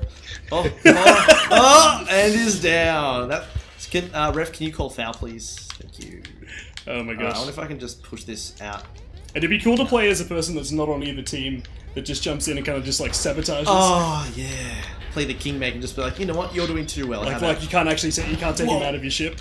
Yeah. Yeah, when you have more teams, you end up with someone permanently on defense against the team, just going invading. That's so good. All right. Oh, did I just grab the ball off you? You certainly did, and you can shoot it right now and win. No, I could, but I stuffed up. I made a big mistake. I'm really sorry, everybody. No, Chris, you're doing really good. It's okay. Here we go. Come on. No! Yeah, we considered different robots, and also like customization for different robots, but we might leave it with just the one for the initial release and see how that goes. Are we talking? We'll probably prototype some different ones, but we ended up finding that it was actually quite hard to get robots that you could do all the things in and actually be able to successfully dunk and be able to get over the other robot and all that stuff. So we'll do some prototyping and see. I think for the initial launch, the differentiating thing will be the different arenas, and we'll experiment with the different mechanics in the arena. So this one has pipes, which the ball can kind of go down the pipe and come up the other side, and some of them have little raisable platforms and things. Here we go. Yes, here we I did go. see that pipe. Here I we fell into the go. pipe myself, and Yes! the ball came back. It goes in the pipe, which was like quite unexpected, but very cool. This is the only one of those games where you actually don't want to see the action replay. Yeah, it's just like, I really don't want to see what I just did. You sort of I dunked just added it. something this week, so you can record GIFs of the replays. Oh, hell yeah. That's so good. I love that. Oh my gosh. I love the idea of different robots in the future. Like, you can have a robot that has, like, 2 boosters, but doesn't have, like, some sort of movement, so it has to get only boost. Like, you could really completely change the game mechanics again.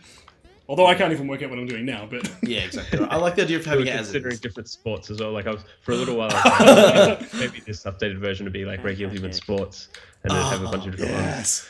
We thought, we'll get it out. We'll try and get it out quick as this, and then we'll see what we do want to do with it after that. That's fair enough. You can get loot boxes, DLCs. Oh, Chris, no, stop it, man. Different basketballs, customize it to your pleasure. That's right, yeah, that's right. You've unlocked green basketball. Only $20. Awesome, alright. I'm gonna stop playing because otherwise I'll never stop playing. Hey, my guy's flying. Yeah. That's what you want. I'm just pushing balls uphill. I was like actually sustaining himself in flight. That's amazing. He's ready to dunk. Do we have any questions from the crowd? Any questions? Metric Duns asked, real cheddar relax. I'm a great player. did you ever consider a version where you actually run around as a human, maybe even running around shocking the nerves and muscles into moving? I don't believe As in like a big human and you're inside the nervous system. Isn't that exactly what this is? That's pretty much. That's Yeah, what it's like, well, what look are at you guys those talking about? That's what we're playing. Well, it kind of came out of this idea where I wanted to do something where you're kind of wiring up inputs and outputs of a robot, because I kind of like those kind of technical games, and then making them fight other robots or something like that. So a really technical kind of thing where you're, I don't know, it's like electronics or something like that. Yeah. But then for this game jam, I was like, maybe you could be doing that against another player. And another idea I had around the same thing was, it'd be cool if when you're wiring things up, you have these little critters running around building the wires physically because they look cool. Yeah. And then that sort of morphed into this, where it's like, this. rather than doing the wiring, why don't you control one of the little critters? That's so good. I could see this could very easily have just been a robot versus robot sort of game, like just fighting. Oh yeah, but I'm actually basketball. like super glad that it's basketball instead. Oh. You don't even have the ball. I don't care. I'm just. We got some more questions. Especially floating. So Mech asked, when people were playing the game, was there any strategies players used that surprised you or that you had never thought of at all? Well, I mean, the whole jumping out and invading the other person wasn't something I specifically designed to happen. So, but very early on that happened, and it was like, oh yeah, you can do that. And it was just like the game was made. Oh no! Oh Lord! And so I just you could fall out of your mech, and it's like, oh yeah, you can get in the other one. And yeah, I guess you can do that. That makes sense. There wasn't you weren't actually tied to a team in the first version. You were just all the same color, so you just had to decide what team you wanted. Oh, right, okay, that's cool. So you just jump on and just support whatever team you want. Oh my lord! But then there's definitely strategies you sort of start working out, decide when you want to kind of go underneath the other robot and slide under them and stuff like that, and bring the ball around. And also you get good at working out which direction to rotate the magnet to kind of block it out of the other player. Oh, do you? Does that happen at some point? Because that's not happening now. Yeah, if you sort of rotate your magnet into the other person with the ball, you can kind of... I can actually seal it off. Depending on your angles and stuff. Yeah. I did that to you before. You were about to shoot, but I had my magnet just over yours, so when you let go, I just went... I pulled back. And I was didn't even notice. Thank you very much. Now, Lewis has asked a very serious question. Will there be any backboard glass shattering for dunks? I have to put that in, and some flaming basketballs. It's pretty important. Hell yeah. Get some NBA Jam flavor up in there. That's right, when you get it done, starts catching fire, explosions. These are the important things that need to be in the game. Oh my gosh. We've got to at least detect when you do a huge dunk, so we can have the commentators absolutely. Oh my god, so that good. was amazing. Alright, we should probably stop playing, otherwise we will never stop playing. I know. Just watch me fly away real quick. What's happening? Oh, let's just let the timer run out. Yeah, alright, I'll see you guys later. My guy managed to get to the end without me controlling at all. That was awesome. Oddly satisfying. Awesome. Holy Okay, cow. so how can people follow the game, and where can they actually go to get the game right now? Because obviously you can get the Game Jam version. Mm-hmm. Yeah, just go to regularhumanbasketball.com. There's a mailing list on that website. You can subscribe to that or follow @PowerHoof on Twitter. Yep. And yeah, that's got links to the old game, and then once the new thing's up, that'll be linked there as well. Awesome. Yeah. Easy done. Also, just a real quick point. I don't think I mentioned that I really like the art style, like the like soft edges and the like pastel colors and that sort of stuff. Is fantastic. So just a little side note there. Looks amazing. Yeah. Yeah, it does look awesome, doesn't it? I'll let Bunny know. Yeah. It makes me really upset that this game was only made in like 2 days. It's really ridiculous. Oh no, it wasn't made in 2 days. The 2-day version was made a 2 lot days. worse. Oh, really? Yeah. We recently tried to make a game ourselves in an hour, and it was great. It was a good game. Yeah, so you know, there's There's a mouse in That's the way to make game. games, I reckon. That's the best way to do it. Okay, thank you so much for coming on. We really appreciate it. No worries. I am going to be... Oh, and I heard, actually, that there's a limited edition of Crawl that's available. Is this true? Is this true? What? Yeah, there is, but I think it's US only. Oh, really? Yeah. Oh, that makes me upset. I'm going to have to just leave now. I'm gonna have to go holiday. Yeah, me too. Because we'll get a copy to look at and put on the shelf. Oh my gosh, that's crazy. That's pretty cool, though. Yeah. That is really cool. It's awesome being able to do that. Like little places like Limited Run who do just do that, like handle that stuff for indies, and there's no way you could do that yourself, basically. So it's pretty awesome. Absolutely. Yeah. I actually had someone come up to me just randomly and tell me about that when I told them that we were interviewing you today. They're like, "Oh my god, check this out," and showed me it. So, So like, people are so excited about your game out there in the public, anyways, which is really cool. Yeah. But cool. Yeah. Okay. Thank you so much. We'll speak to you again soon. All right. Cool. Ciao. Thanks, man. Dave. Catch you, mate. This is a risky approach.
We're back! Hello.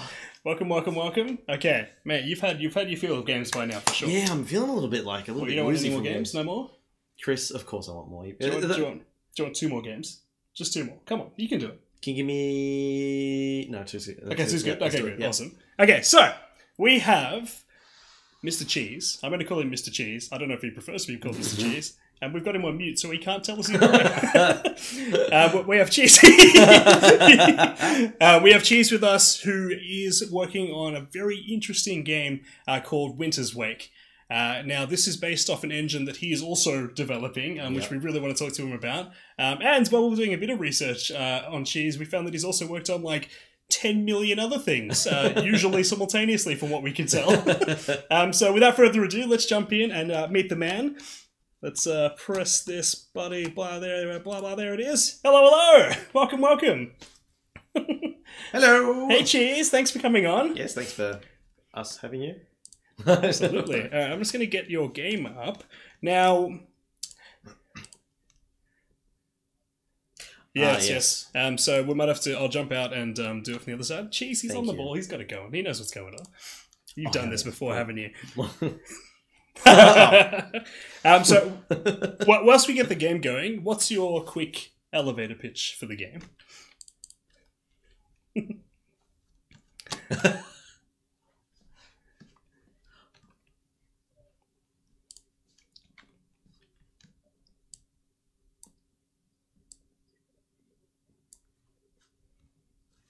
No, you're all good.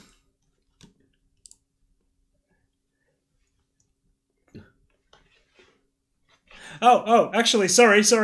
You're not muted, but I've muted you. Oh, Christopher, no. Cheese, no, I'm so sorry. Why? You were miming the whole time. I'm so sorry. Okay, Cheese is here. He said some amazing things that you missed out on, and he's not going to repeat them, so... No, one time only. One time only. I guess you actually... This message will self-destruct. I guess you actually get a do-over on your elevator. Yeah, that was good because I totally fluffed the take. See, it was intentional. We did it to help you. Yeah, it was a practice run. So you've got a fixed position camera inside a 3D world, and you rotate that camera around using normal mouse lock style controls, normal first-person shooter style camera controls, and whatever you're facing, I give you a text description of. So in a traditional text adventure, you might type, look west. But in this game, you just turn to face west, and it'll tell you what's there. So it's also got, the background is tinted based upon the average of what would be visible if you could see. So when you look up, it might be blue for the sky, or when you look down, it might be green for the grass. That's so cool. And then when you, it's also got position audio, so as you turn around, you can hear the world moving around you. And then mechanically, it kind of plays out like a single verb point-and-click adventure. That's so cool. Now, can you play with the controller, or you have to play with the keyboard and mouse? Oh no, you can play with a gamepad, and just so that you can see, I've printed out this handy reference. Ooh, there you go. That's right. Do you want to pick up the? Yeah, you can play with a gamepad. Okay. It should be pretty intuitive, I hope. I tried to make it accessible for normal first-person style gamepad controls. That's so good. So which button is to fire the sniper? How am I going to shoot dudes if I can't see them? So which build are you running here? Are you running the super secret press build that I gave you guys, or are you running the build from Itch? I think I'm running... Ooh, that's a good question. I'm either running the one from Itch... Well, I've got version 0.01255, if that means anything to you. It should, but I'm actually terrible and don't bother remembering. Okay. I don't think we can hear the game. Or maybe other people can hear the game, but I can't hear the game. You probably can't hear the game. We're only sharing our voice audio to you. Of course. That's right. We can game audio close to our chest. That's it's right. like I haven't done this before. Alright, I'm actually like full. Unfortunately, you can only read the text halfway up, but This is a tricky thing, like to take videos of and to show off, especially at PAX. I was like, this isn't going to fly. Like, nobody's going to be interested in reading a bunch of garbage like this. It's nice garbage. I wrote it. It's fantastic. But you know, it's just not a good fit. It's boring to watch videos of. Screenshots are not interesting. But yeah, I was just so surprised at how well received it was. Was there any particular method you used to entice the crowd? Because you certainly enticed us. Oh my god, that was the best thing I've seen. Yeah. So you guys remember my lovely stall, which is probably the first thing that caught your eye. I've even got my I got my T-shirt on here.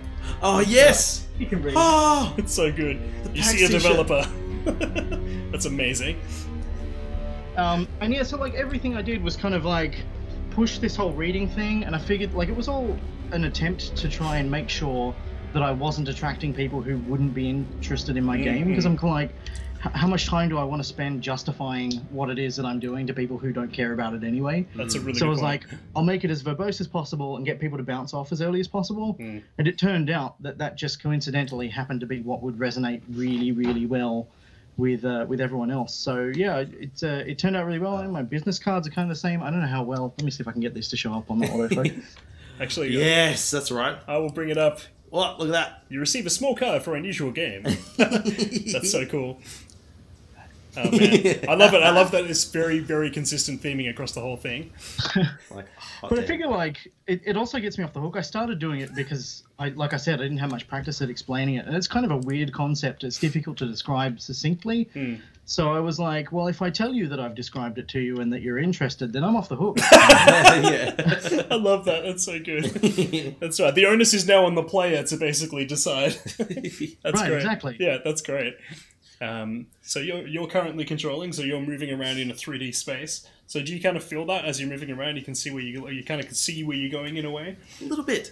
I need to get into the zone. I was just going to say real quick, like I'm not someone who likes point-and-click adventures and that sort of stuff, but seeing your banner at PAX, I was just like, hot dang, I need to know about this game. Absolutely, yeah. Like, it just drew me right in. Just reading it, I'm like, man, if this is what I'm in for, I'm down. So you can look up and down as well. You can Yeah. see the sky. Look at that. I feel like I'm Okay, so squinting. you got that icon there on the side. It's just like a triangle in the itch build at the moment. So you got the cool build. Hell We do yeah. have the cool build. There you Look go. all the way to the ground. Oh man. Okay. Awesome. So do you want to have a look around, see what you can find? Absolutely. So I really wanted to give people a sense of like being in a space and existing in a space in ways that were like really imagination oriented. Because I feel like when you read a book or when you play a text adventure or whatever, you're imagining it in your mind and you're contributing something to your experience that you're not contributing when you play more visual type experiences. I think that gives you a greater sense of ownership over your experience as well. I completely agree with that. It's kind of like, it doesn't matter whether you imagine the tree to be tall or short, as long as you imagine it, whatever you imagine is right. You know, like, it's not my place to tell you that it's wrong. You get your own kind of customized, experience that's unique to you. And I think that's kind of interesting, Oh, sorry, am I moving the mouse? There you go. I completely agree with that. I remember when I was younger, I used to read the Goosebumps Choose Your Own Adventures, and there's nothing more frightening than the monster that you can create in your own mind. For sure. Exactly. Yeah, I love that concept. Oh, What are you doing? What are I you did a doing? thing, I did a thing. What are you doing? Jesus. What did you do? I'm Did you go not- back to the menu? Yeah, I clicked in the right left stick. By the way, I'm going to be your best beta tester ever. Like, I will find everything that's wrong with the game. By accident. Always. That's good. It's all good. So clicking left stick took you back to the menu? What kind of gamepad are you using? I guess that's the other thing, is that I knew what I was exhibiting with at PAX, and I just made it work to that. It doesn't have button mappings for... Oh, okay. Yeah, we're using an Xbox One controller. Yeah. Yeah, I'm using, I don't have it here, but a Logitech F310. Oh, interesting. Okay. Now, Although I was able to actually accomplish stuff when I played Barry. Well, I'm just like, woo! The sky looks really good, and that ground looks good. Try the triggers for use. They'll probably work. Maybe. That's so cool. So you So it's also two-player, right? It's co-op, where you got like one person plays with the mouse and the other person goes, what are you doing? That's how dynamic. That's how we tend to work. now, well, Barry Butcher's playing this game. I would love to know more about the engine, because you created the Icicle engine as well. So so can you tell us a little bit about how that came about? How come you didn't just use something that was existing, or was nothing that existed really doing what you wanted it to do? So I started development for a game jam. It was the last 7-day FPS challenge, which was in 2014. And I thought this year I'll do something a little bit different from what I did last year and the year before. I try and do something different every year, but I was like, what would a text adventure look like if it was VR friendly? And so I came up with this kind of concept, and I did a lot of prototyping in another engine just so that I could get things going quick. But the nice thing about game jams is they're very specifically scoped. So you can kind of go, well, I'm only dedicating a week to this project, so it doesn't matter if I kind of cork things up. I can use this time to experiment, right? So I was like, well, I want to see how hard it is to draw a triangle on the screen, and I sort of started to do things, and as this kind of style of game that I was trying to make sort of coalesced, I did realize that my needs were so narrow and so specific that it made sense for me to write my own engine. Yeah, that makes sense. And I've also written a bunch of editor tools to go along with it that I hope will make the engine accessible to people who don't have programming experience, people who would like to set up these kinds of environments and be able to write for these kinds of games without necessarily having to know how to do all the work. And I kind of figure like if you want to make something like this in Unity or Godot or Unreal or whatever, like it's probably a lot less effort than I've been putting in, but it's also really rewarding. I feel like you can't truly understand the wheel until you take the time to invent it. That is a fair point. That's awesome, yeah. It's been a good journey. I don't know if I'd do it again, but it's been it's been a journey. So I really like that concept of opening it up to someone that doesn't understand programming language but still is 100% a creator. So is the idea to have like a GUI or like some sort of like editor system that they can just jump into? Yeah, it's already kind of mostly in there. It's still pretty rough around the edges, but there's like a grid, and you just go Control-N, and it pops a new scene down on the grid, and you plop a few more scenes down, and then you go click and drag between them to make an exit, and it'll automatically put exits within the scene. You double click on the scene, you drop some objects down, you drop some sounds down, and then there's also a puzzle editor which expresses itself as sort of like a puzzle dependency chart designer, and then it kind of hooks everything together, and you get a game out the other end if you're lucky. That's so cool because I actually understood everything you just said. It actually distills it to a point where if you understand how to create a branching story, all you need to do is create a branching story. You don't need to worry about all the other stuff. Yeah, that is super cool. I really love that concept. Now, I think I'm having trouble with this you're control. right I think I'm there, going to use the mouse and keyboard. Are you sure that you're not just... Yeah. Let me just... Do it. Did you unplug it? So it's probably difficult to read all of the lovely cues that I've written out there while we're talking, but the scene description talks about how you've been involved in an avalanche, you got a broken leg, and you can't leave the scene until you find something to use as a crutch. And it mentions that there's a branch underneath a tree to the northish. Hint, hint, hint. Mm-hmm. Hint. I don't understand. What's a north? What's a north? So did you just see an oak tree for a second? I certainly did. Let me just... Have you got some drift going on in your gamepad there? Is your controller... Yeah, we do have some drift going on. I'm just going to unplug. We have two controllers plugged in. Yeah, okay. There you go. There we go. Maybe it wasn't Barry's fault. I doubt it. For once. Oh! Baz, what have you done? Oh no! Oh no! This is exciting. Did you press F? Yeah. How did you know? Oh my gosh! Oh, Barry, this is great. This is so good. I assure you that the game itself is fantastic. Do you want to just press F twice while you're in the game? Yes. Not go to the readme. Sure. It's got my beautiful voice though. Yeah, that was good. I did have a listen to that earlier. So press F twice because I think it's going to change the text size, isn't it? I'm guessing.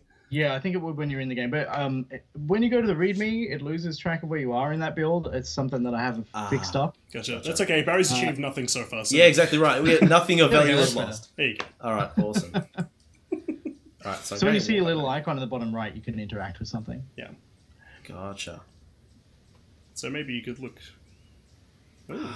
Ooh. See, this is so out there for me. Like, obviously, like not having any visual cues whatsoever, and just sort of having to be like use your intuition and think a little bit. That's a very strange idea to me. So that's.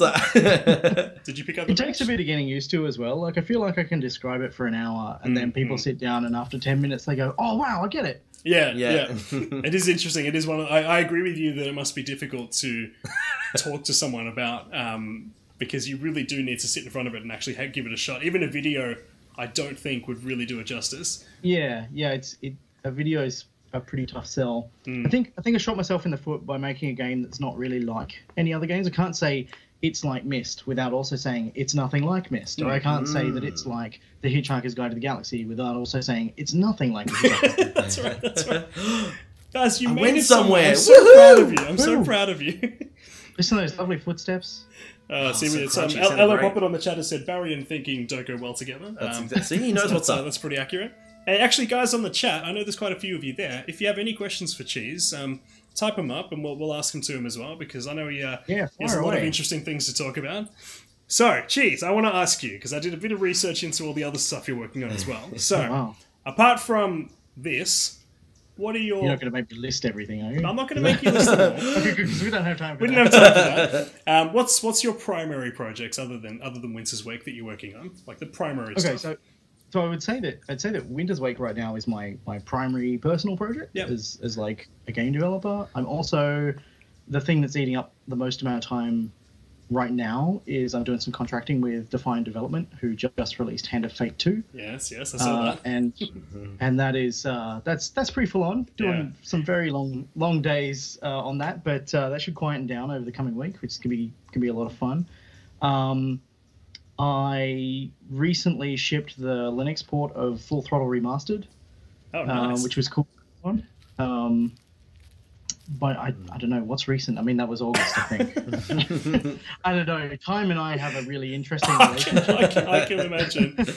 I think I also so go on. Be working on a game called The Away Team, which is this hypertext adventure. If you're familiar with that sort of thing, where it like shows you some text and then you got some links that you can click on to see the next options. Kind of like the dialogue in Morrowind, I guess. I actually played The Away Team. You did? I did. Because we have press access on Itch.io nice. or Itch.io. Yeah, sweet. And so I jumped on and I was playing that for probably a good 6 hours. I bought it on a whim because the developer said, here's a Linux port. Yeah. I made this because I kind of want to give back a little bit. And I was like, oh yeah, cool. I'll give this guy $6 or whatever it was. And then I played 20 minutes and I went, holy shit, this is my kind of thing. Yes. I contacted the developer and said, hey, I found a couple of these bugs. I'd love to help you resolve them. And like by the end of the week, I had commit access on the repo. It's like the fastest project I've ever gotten involved with. But yeah, we shipped a couple of updates where it was my first Mac port as well, which shipped just before PAX as well, I think. Yeah, right, okay. So how much involvement did you have in that? Because that was obviously very text-based, so I kind of assumed it was finished before I came on board pretty much. Oh, really? So okay. Doing like post-release patching. Yeah, gotcha. Everyone else has kind of rolled off and is working on other projects. It's kind of been nice to kind of dig in and fix some bugs without having to worry about stepping on other people's toes and stuff. Yeah, it was interesting because playing it really felt like a game that you could have made in terms of like just that rich story driven sort of thing. Cheers. I can't take credit for the writing. That's no. A guy whose name I cannot remember, and I feel super bad. He just released a book called I think it's Blackbird or Black something, which also makes me feel really embarrassed because I can't go, here's a cool dude who made some cool work, go and check his stuff out. That's okay. But if you do find he's out in who the credits is, for the game. If you he's in the credits. He's in the credits. You can find it. But if you do remember, we can we're gonna upload these videos separately as well, so we can we can add that into the notes also. Sweet. I like the pitch of like you play as the AI on board the last starship to leave Earth. Like that just sounds really compelling. Absolutely.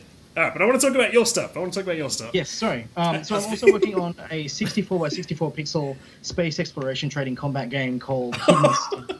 That is a lot of game to put into 64 by 64. Holy crap! Oh, it is. Like I've never worked on anything that small. I don't really do pixel art. Like I'm an artist, but I'll normally do like vector stuff that's huge. Yeah. So it's been like a really fun challenge to like really just go like 64 by 64. What can we do? Wow. I also worked on a sort of visual novel type thing called The Farrier, where you play as like a dinosaur farrier who learns that she can speak to dinosaurs and stuff. Oh, that's so cool.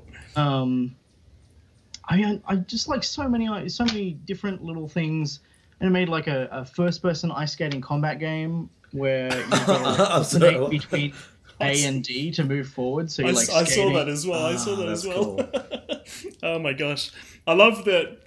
You seem like the sort of guy that there's a 64 by 64 thing. You go, okay, let's make a rich strategy game. I love that. That's so cool, man.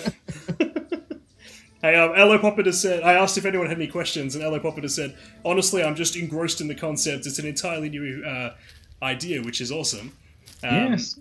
And that's kind of what we thought as well. Like, it's really it's been a really, really long time since I've seen something that isn't every other game. Right. And I guess this is what I was getting at before, is that maybe this is a new genre, and that makes it impossible to describe to anyone. Yes. Yeah, well, that's true. Absolutely. If I've totally missed the cue and you were encouraging me to talk about other things that I've made with the engine, I can totally do that. I saw there was a few. So have you made all of those projects that were with the Icicle engine, or have other people already jumped in and started making things too? So I ran a game jam in November last year to invite people to give me feedback on those editor tools that I was talking about. And two of the things in the Icicle showcase came out of that. One is Babu, which was made by Time Gentleman. He's half of Been There, Dan That. Oh, wow, yeah, that's awesome. That's cool. And the other one is Good Doctor, which is made by a guy named Bales, and it's really cool. Nice. But all the other things are by me. My Colossal Cave remake. Colossal Cave is like the first text adventure from the 70s. Right. And I was like, it would be really cool to tap into this heritage that I'm kind of celebrating a little bit, and just kind of rework it and refashion it to exist in my engine. It's still work in progress, but I'm looking forward to hopefully tying that up at some point. That's so cool. But the most recent thing I did was a re-release of a little game jam game I made called The Spicy Meatball Saves the Day! In which you play a superhero who gets distracted by a burning building on their way home from fighting crime. Of course. Yeah. That's amazing. And I also made another small game for a game jam called Voices of the Past. So like Spicy Meatball Saves the Day is kind of slightly comedic. And it's much more adventure gamey than this one. So there's like a few dead ends and you can die, and it's like puzzle structure is way more complex. Right. But Voices of the Past has this kind of like spoke and wheel thing, or hub and spoke thing going on, where you play as a person in a retirement home who doesn't know what's going on. She doesn't really know who she is or why she's there. And you can look at things in the room that remind her of stuff from her past, and you can go into her memories and sort of rebuild this sense of who she is, and at the end maybe have an idea of what her identity is. So there's like 3 different games between this, Spicy Meatball, and Voices. Is like 3 games that use the same interface but express that very, very differently. Yeah, very, very different narratives, that's for sure. So out of those 3, what made you decide to pursue Winter's Wake as the main project? Winter's Wake was first. Like that was right. None of these existed. They were things I've made while I've been working on Winter's Wake. Gotcha. Okay, so this is like the genesis for it all. Yeah. This is the big project, and the other things are little experiments or fun things to play with along the way. Okay, I have a question from the group. So with those other people that jumped in. How did other people get to make Babu and the Good Doctor, and is it possible for people to make their own game with using those tools, or is it not really ready for the public to use yet?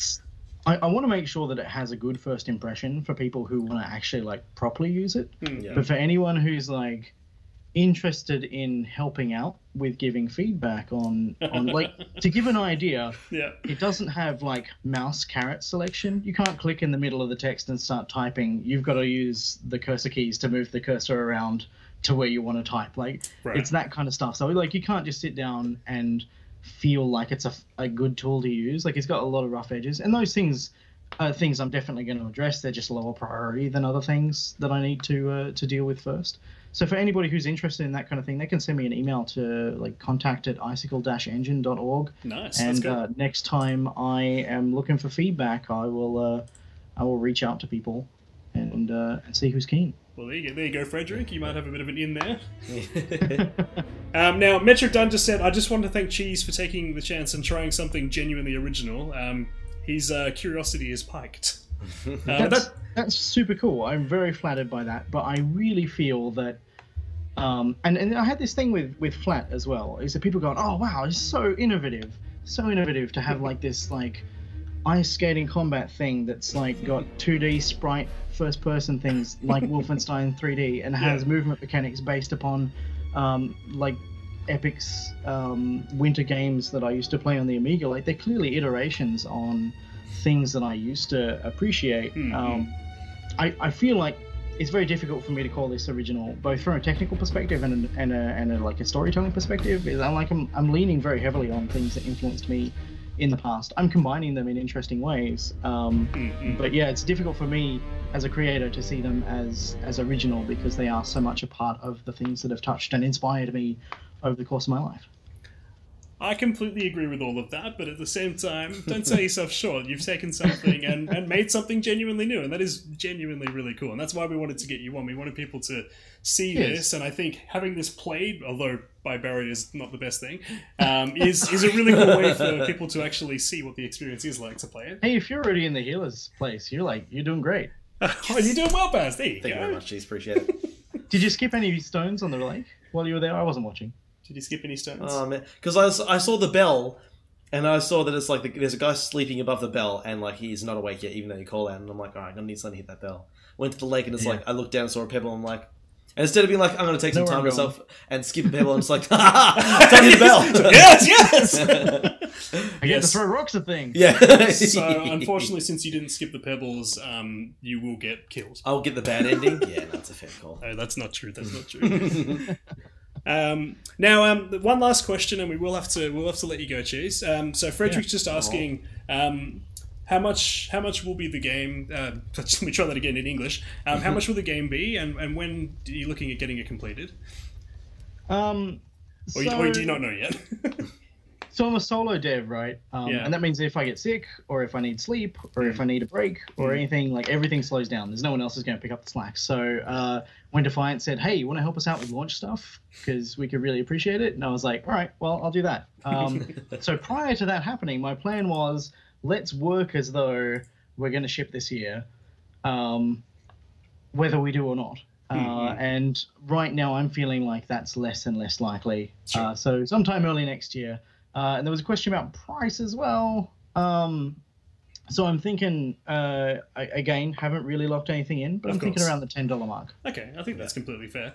And one last question, which I think has been an ongoing question. What platforms will the game launch on? Is it just PC or across the board? I am planning to launch on Linux, Mac, and Windows. Nice. I don't have any other plans locked in at the moment. For me personally, those are the platforms that I care about. But as far as the engine itself goes, I appreciate that other people will want to ship on other platforms. So I think that's stuff I'm going to investigate down the track. And that, of course, is me asking about platforms. That's like, in case you guys didn't know. No, I didn't. Is you asking every time? Foiled again. Oh my god, I love that. That's cool. I love the idea that like there's 3 platforms that you want to work on, but you're also happy to develop for platforms since it is an engine and you want it to be open. Right. And I mean that's why I'm supporting Linux. I mean, I gotta be honest. I don't run Linux, and I don't enjoy supporting Linux, but I do it because it makes sense to do. Yeah. And I don't really want to limit people to what they can check out and what they can make use of. Absolutely. Okay, we do have to leave it there, Cheese. Thank you so much. This game is so interesting, and all the stuff that you're working on is really interesting as well. So I get the feeling that we'll probably be talking again with one of your other 15 projects. Yeah. I'm still trying to skip that pebble. Oh, here we go. Now, did you have any other places that people can find you before we let you go? So on Twitter, I am at Valiant Cheese. On Twitter, I am also at Winter's Wake Game, and I think I'm at Icicle Engine. I don't know. I've got more stuff though. You just go to winterswake.com and you can find stuff about the game there. Nice one.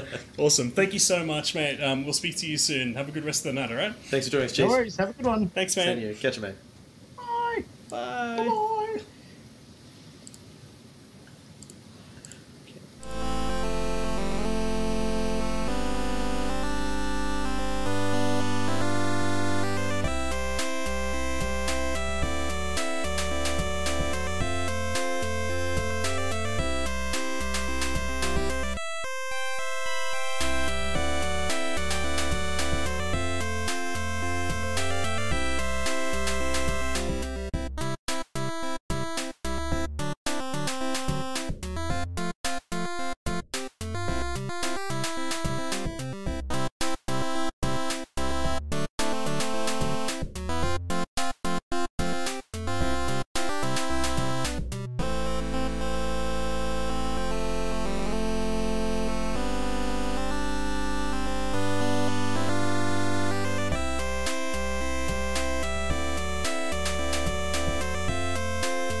here.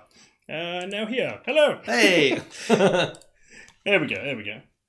Oh my gosh, does that mean that nothing we said was actually said? So I do apologize for that. Hello, everybody. we were just talking about not making mistakes, and of course we made one. So Dean, unfortunately, I'm going to get you to explain the game just one more time.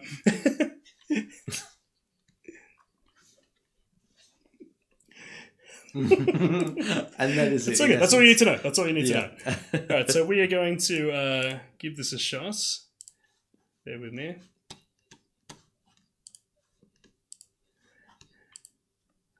Oh no! Oh no! Oh, quick, Chris, move us for a sec. Oh no, it's okay. That's... Yes. Absolutely. So we heard you talking about this at PAX, and we heard that you tried to pitch this game, and pretty much everyone said no.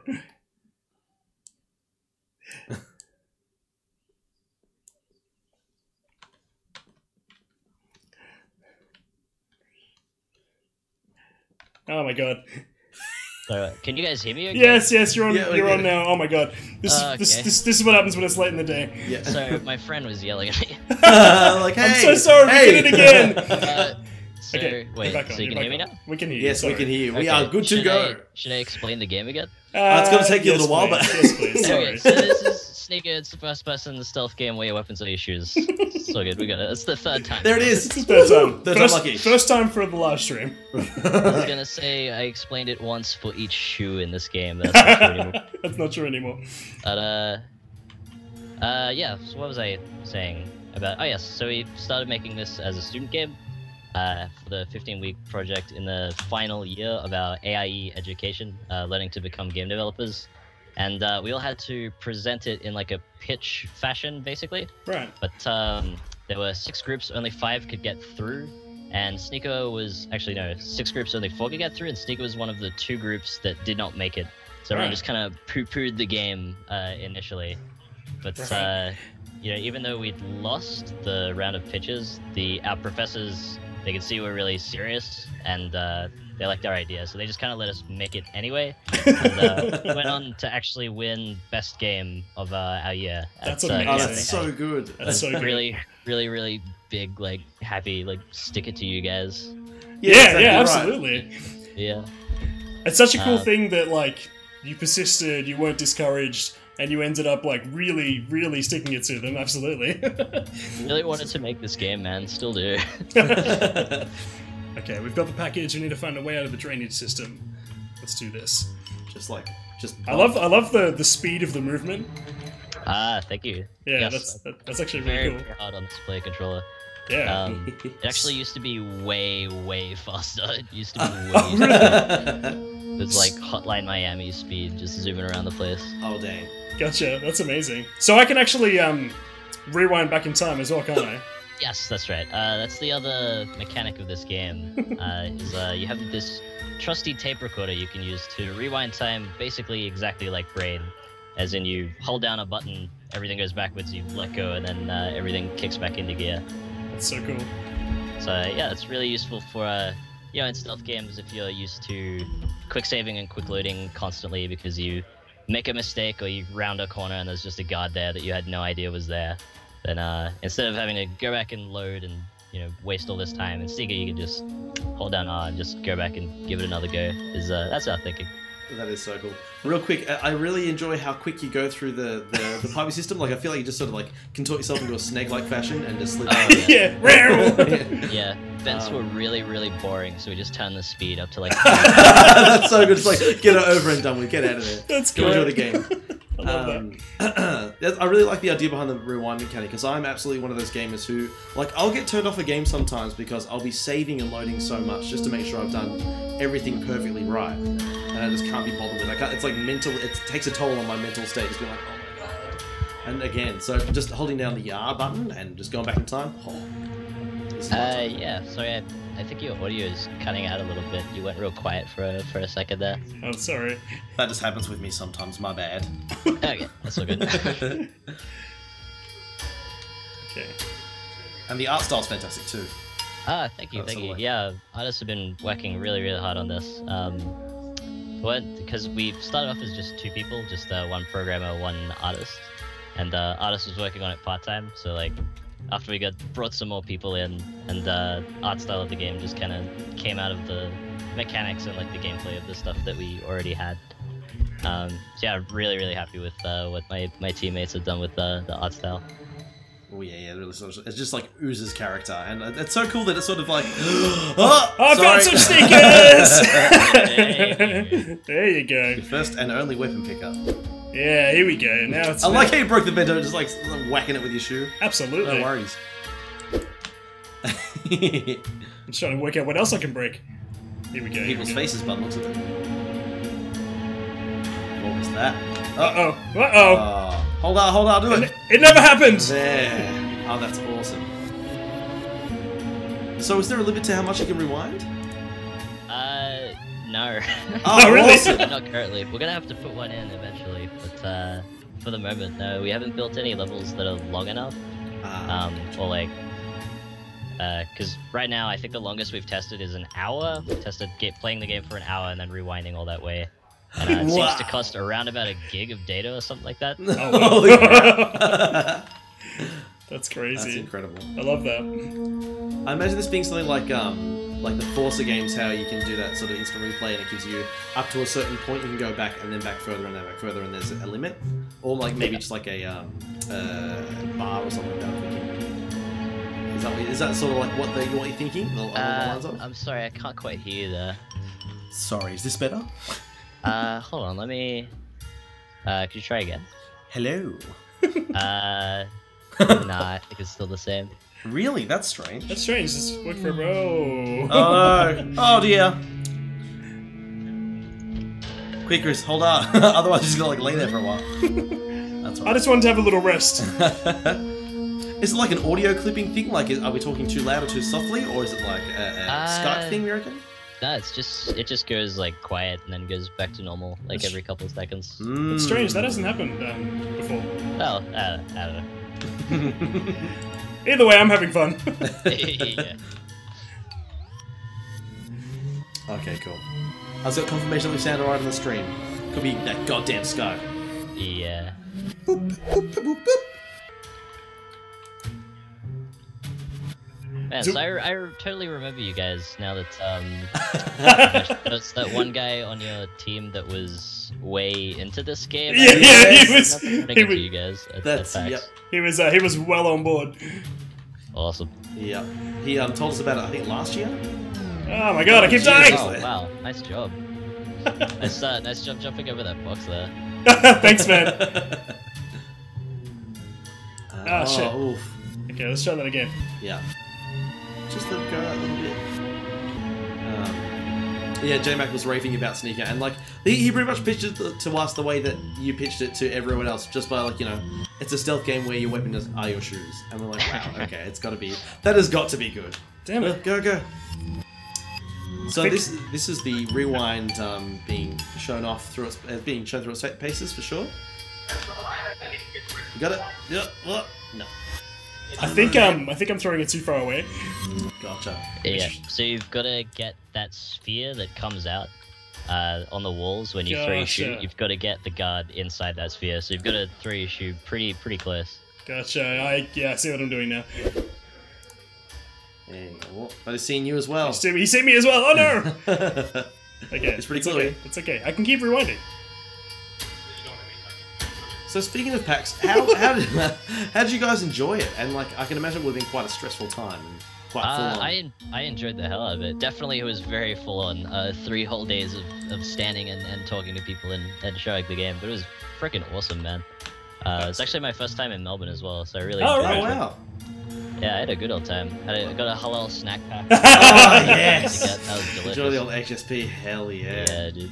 I got a C-, which is that's right. That's a pass in my books. I got a C. It's getting upgraded. Yeah. We've adjusted the score slightly since PAX. Everyone's getting C's now instead of C-. so much fairer than it used to be. Oh my gosh, it's C for classy. That's what I choose to believe. Yeah, yes. Oh my gosh, we did it! Well done. Oh my god, it's so good. So I'm so sorry that you couldn't hear us properly throughout the interview, and also that we made multiple mistakes with getting you on. That's really how bad we are getting. Rather fatigued now. So the audio is fixed up now anyway, so that's all good. Good. So how did you find it having people like physically coming in and playing the game at PAX? Like, how was that? It was absolutely rad. Not technically the very first trade show we've ever done. There's a very small anime games convention here in Canberra called GammaCon. So we showed the game in public before, but nothing like PAX until we did PAX. Like it was just in those 3 days, more people played Sneaker than had ever even seen it before. It was absolutely awesome. There were bugs that came out, like 1 or 2, that we are absolutely sure that we'd nailed, but then they showed up again. But nothing serious. Everything went really, really smoothly. And were people playing a game like in a completely different way to what you would play the game yourself? Oh, absolutely. I mean, we can't even like when I play the game and I'm trying to test it, I just go exactly the perfect route because I know that demo you just played through. I know exactly how to go 100% through it without having any difficulty. So like, there's loads of stuff in the guard AI that I almost never see because I just don't play the game normally. That's really interesting. And it's also like, it must be difficult to pretend to not know how to play the game when try and play it wrong, if that makes sense, because you know what you're meant to be doing. Yeah, it's really weird. It just kind of doesn't make any sense fundamentally. Yeah, that's just why you gotta always test. That's so good. So, how long have you been working on the game, and when do you think it'll be released? So we've been working on the game for about 2 years now. Okay. Counting that first like 15-week project when it was just 2 people, then became 6. Since then, it's been about 1.5 years. We plan on releasing the game around about PAX time next year, so around about this time next year. Okay. So yeah, we still got a while to go. Yeah, absolutely. Yeah, just working on polishing it a little bit and just like, I mean, it's pretty unpolished as it is, I think, but working on getting out the rest of the content so that it can actually flesh out a 3-hour game, which is what we're going for. Nice. So what do you want to add to it? Like, what are you trying to take the story at the moment? Like, is it going to be different types of shoes, different types of things you can do, or is it mainly different iterations on what we're doing right now in the game? So there are definitely going to be more kinds of shoes. We've got them implemented already. We don't quite have full levels built around all of them yet. Yeah. But to name a few, we've got the shadow shoe, which we're really excited about. Which is you throw it at a wall or you throw it on the ground, it creates like a sphere of shadow that you can kind of hide in. Like it diffuses the light in that area, and then you can remain hidden in it. That's so cool. That's really cool. That leads to a lot of interesting scenarios. We've got different kinds of guards as well. We've got gun guards who will shoot you from across a room. We've got armored guards who you can't whack with your shoe, and it can't take them out. So that leads to some interesting design. That's so cool. Yeah, no, definitely more to show than what we've just got in the demo. That's so cool. I can see it developing into a significantly harder game as you go through with those different mechanics. Oh, yeah, for sure. I can imagine the first time you come across like an armored guard and be like, oh. Yeah, you'll just instinctively go to knock it out, and then you're like, oh, shit. Yeah. That's so good. That's fantastic. Okay, so, any questions from the stream, apart from people yelling at us? No, we got some love for you though, Dean. Oh, Nick, what do you got? Oh, wow. Just in chat. PAE people in the stream, maybe. That's so good. Look, this is one of those games where, again, it's not just a standard game. I love the concept of the sneakers. Like when Jamie told us about this, and then we actually saw it, I'm like, wow, that is exactly what you said it is on the tin. Yeah, exactly. It's really cool. Like, I have to congratulate you on finding something that is not the same thing that everyone's just doing. Like, it's a really cool differentiation, I think. And I didn't really mention it while I was playing, but you only have the 2 sneakers. So I threw one, and then if I threw the other one, I can't hit people anymore. Yeah, yeah, exactly. Which is what happened at the end. Yeah, I love that. Like, your shoes end up being your ammo, but they're also like the whole mechanic of it. It's really cool. I really like what you've done with it so far, guys. Cheers, good. Yeah. So, Two Left Bees asks, is there a narrative at work as well? Kind of, like a little bit. There's definitely some amount of story in the game, but that's totally not the focus. It's absolutely not a story game at all. I would kind of, I would say it's sort of akin to like if you've ever played a really old first-person shooter like Doom or Duke Nukem 3D or something like that, where it's like these fairly unrealistic, just like playing, you know, here's a level, here's the game, go and play it. But the story sort of takes a background role, but it's there if you want to pay attention to it. Yeah, that's so funny when you mentioned Doom. Like when you actually think back on it, really, like there's not much. Hell of the has story. broken out. There's Kill no all the story. guys. Yeah, it's just basically, yeah. terrible things are happening. Yeah, that's so cool. I'd love to explore the story of like how you became invisible and can only use sneakers. Like that'd be really interesting to find out more about. I don't know if we're gonna have an explanation for why you whack guys with shoes. I don't know what we could possibly do. It must be so contrived. It just seems like the logical thing to do. Like that's you know, picked up some sneakers. This is my life now. Yeah. Maybe he's just really opposed to like gun violence. That's right. I like that. Like foot-worn violence instead. It's actually funny. We had a bit of a theme tonight. Pretty much everything we played was non-violent. Isn't that interesting? That's cool. Actually, none of them were. That's really interesting. I didn't even notice that until right now. There you go. Yeah, that's insane. Well, one of them involved a knife and stabbing, but it was a table, so it's fine. That's true. Just take this table. That poor table, though. Now, where can we find you? Where can we follow you? Do you have a website? How do we get to your Twitter? How can people find out more about the game? So our website is www.playsneaker.com. Nice. You can also follow us at PlaySneaker on Twitter. I believe that's our Twitter handle. I really hope I got that right. No, it is. And we're also on Facebook. We're a bit hard to Google because the name of the game is Sneaker. Yeah. So if you search it comes up with things that aren't our game. Yeah. If you search Sneaker Game, that is also a phrase used by people who wear sneakers. So that also of course it is. Sneaker Game strong. If you search Play Sneaker, that's what you want to search. Play Sneaker, and then God! Oh my god! I love that Sneaker Game. That's such an obvious phrase as well. Oh my gosh! What is this world coming to? Thank you so much for joining us. Any questions before we head off?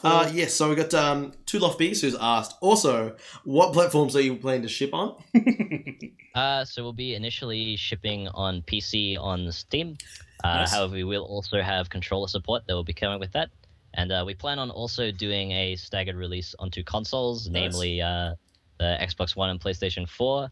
And I would also really love to get the game on the Nintendo Switch eventually. Yes, absolutely. But that we haven't looked into too much. Nice one. It's cool to see that, I guess, like, if you already have controller support, like, bringing it to the consoles makes a lot of sense. And this is one of those games where I think, even though it's single player right now, you could play it with a group of people watching. Like, it's one of those games that I think is just fun to watch. Yeah. Any plans to make it multiplayer or bring in any of those sorts of elements?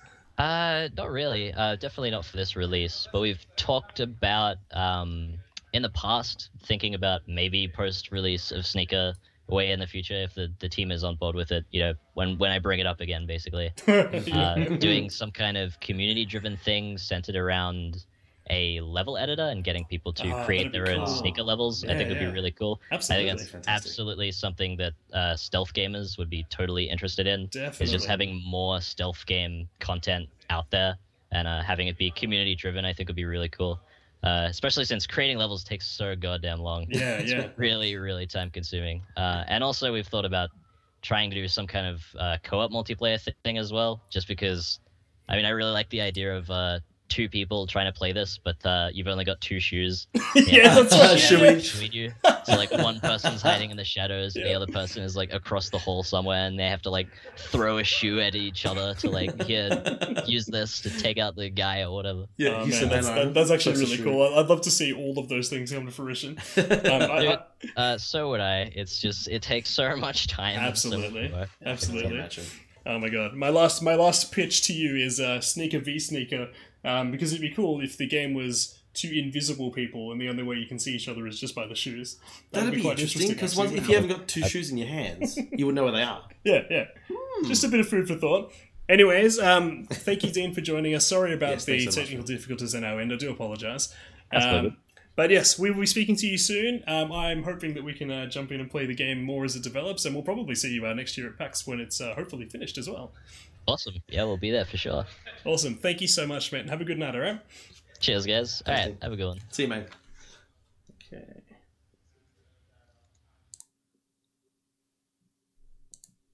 Alright. We did it. We did it, guys. Woo. We got through 6 games with only many mistakes. Yeah, only just a couple of like massive fubas. But holy crap, what amazing games we're able to like play through and watch and talk about, you know? Like get really in depth with everything. It's ridiculous. And as with indie games, it's different games. Like every single one of these games brought something to the table that I think either hasn't been seen in a long time or hasn't been seen at all, or takes a really like genuine different spin, which is kind of cool. Like you can see similarities, but they're taking just that completely different approach. Like Firstborn, for example, you've got XCOM 2 that you could compare it to, but XCOM 2 is all about fighting and all about killing, whereas Firstborn forces you to have to think using the environment, that's so different. Yeah, absolutely. Like environmental hazards are part of nearly every game, but to have that as the sole way to win, that's a fantastic spin on it. You know, you sort of have to put everything you know on the back burner and sort of think completely differently about every situation. So absolutely, yeah. You know, you got Winter's Wake, which is just so different that I feel for Cheese having to explain it to people because you see it in person and it's really, really cool. What's the game like? You see, I don't want to talk about it. But it's like that's such a cool concept, and like I'm genuinely surprised that like no one has taken that and run with it earlier. Like it's just. Now that I've seen it, it seems so obvious, but I never would have thought of it. Yeah, exactly right. And I would love to. I really want to try that in VR if it comes out in VR. I think that that really will throw you into like full immersion. Yes. Which would be really interesting. And I can imagine myself, my brain, like conjuring up the pictures that I'm seeing. Like that's just a cool thing. Yeah. Like the best graphics card is your brain. Like you're not going to get 4K, you're not going to get 8K, you're going to get like real. If you can suspend disbelief and just be there, like that's just such a cool thing. Exactly right. Leave it up to your own imagination. Yeah, and you know, you've got regular human basketball, which was just, you know, that's just standard basketball. Yeah, just a couple of... I didn't see anything different in that. It just seemed like, you know, normal basketball. Yeah, it was good. Nothing different, you know. Like I said, not to being a sports game, so it didn't really appeal to me too much. It was a bit of fun. You know, squish tiny players and rolling basketballs around the ground. And we did have a few people on the chat saying we should do that as a Four-Stormers episode. We need to get more people in and play that again, I think. Like an Octostormer. Oh my gosh. We're going to wrap it up, guys. Thank you so much for joining us. What we'll do is release these videos individually. At the end of tonight, we're going to go through and put all the links that everyone's provided us for builds that you can try that are available, the websites that you can go to follow the projects. And we just want to say thank you so much to everyone that joined us, both you and obviously the developers. This would have been a pretty boring show had they not joined us. This game's cool. I like it. Pretty good. I like it. Yeah, no, thanks to all the developers, thanks to all the teams for making time for us, pretty much, and be able to come onto the show and let us have a chat with them and open themselves up to questions from ourselves and the community. So a real big shout out to you guys. Thanks so much for coming on. Absolutely. We really, really appreciate it. Now, we do need to quickly plug ourselves. We are the GameStormers. We do hope that if you enjoyed the show, you hit the subscribe button so you'll see when we come up next. We do a stream every Tuesday. Yep. And we often listen to community to see what we should play, what we should talk about, all that sort of stuff. So you can also hit us up on Facebook under GameStormers Community or just GameStormers. And so many ways. And we have a Discord as well. We'll throw the link up later on. You can join in and actually like talk directly to us. Just throw the link up. There it is. But yes, so thank you so much, guys, for sticking around and for sticking with us when we had a few issues. But yes, we will see you next week for our regulars, and hopefully we'll see you next week for our new people. Thank you so much, guys. Have a really good night. See you guys. Thanks for joining us. Thanks so much for everything. We'll see you later. Well, I guess you'll see us later, but we'll see you talking to us.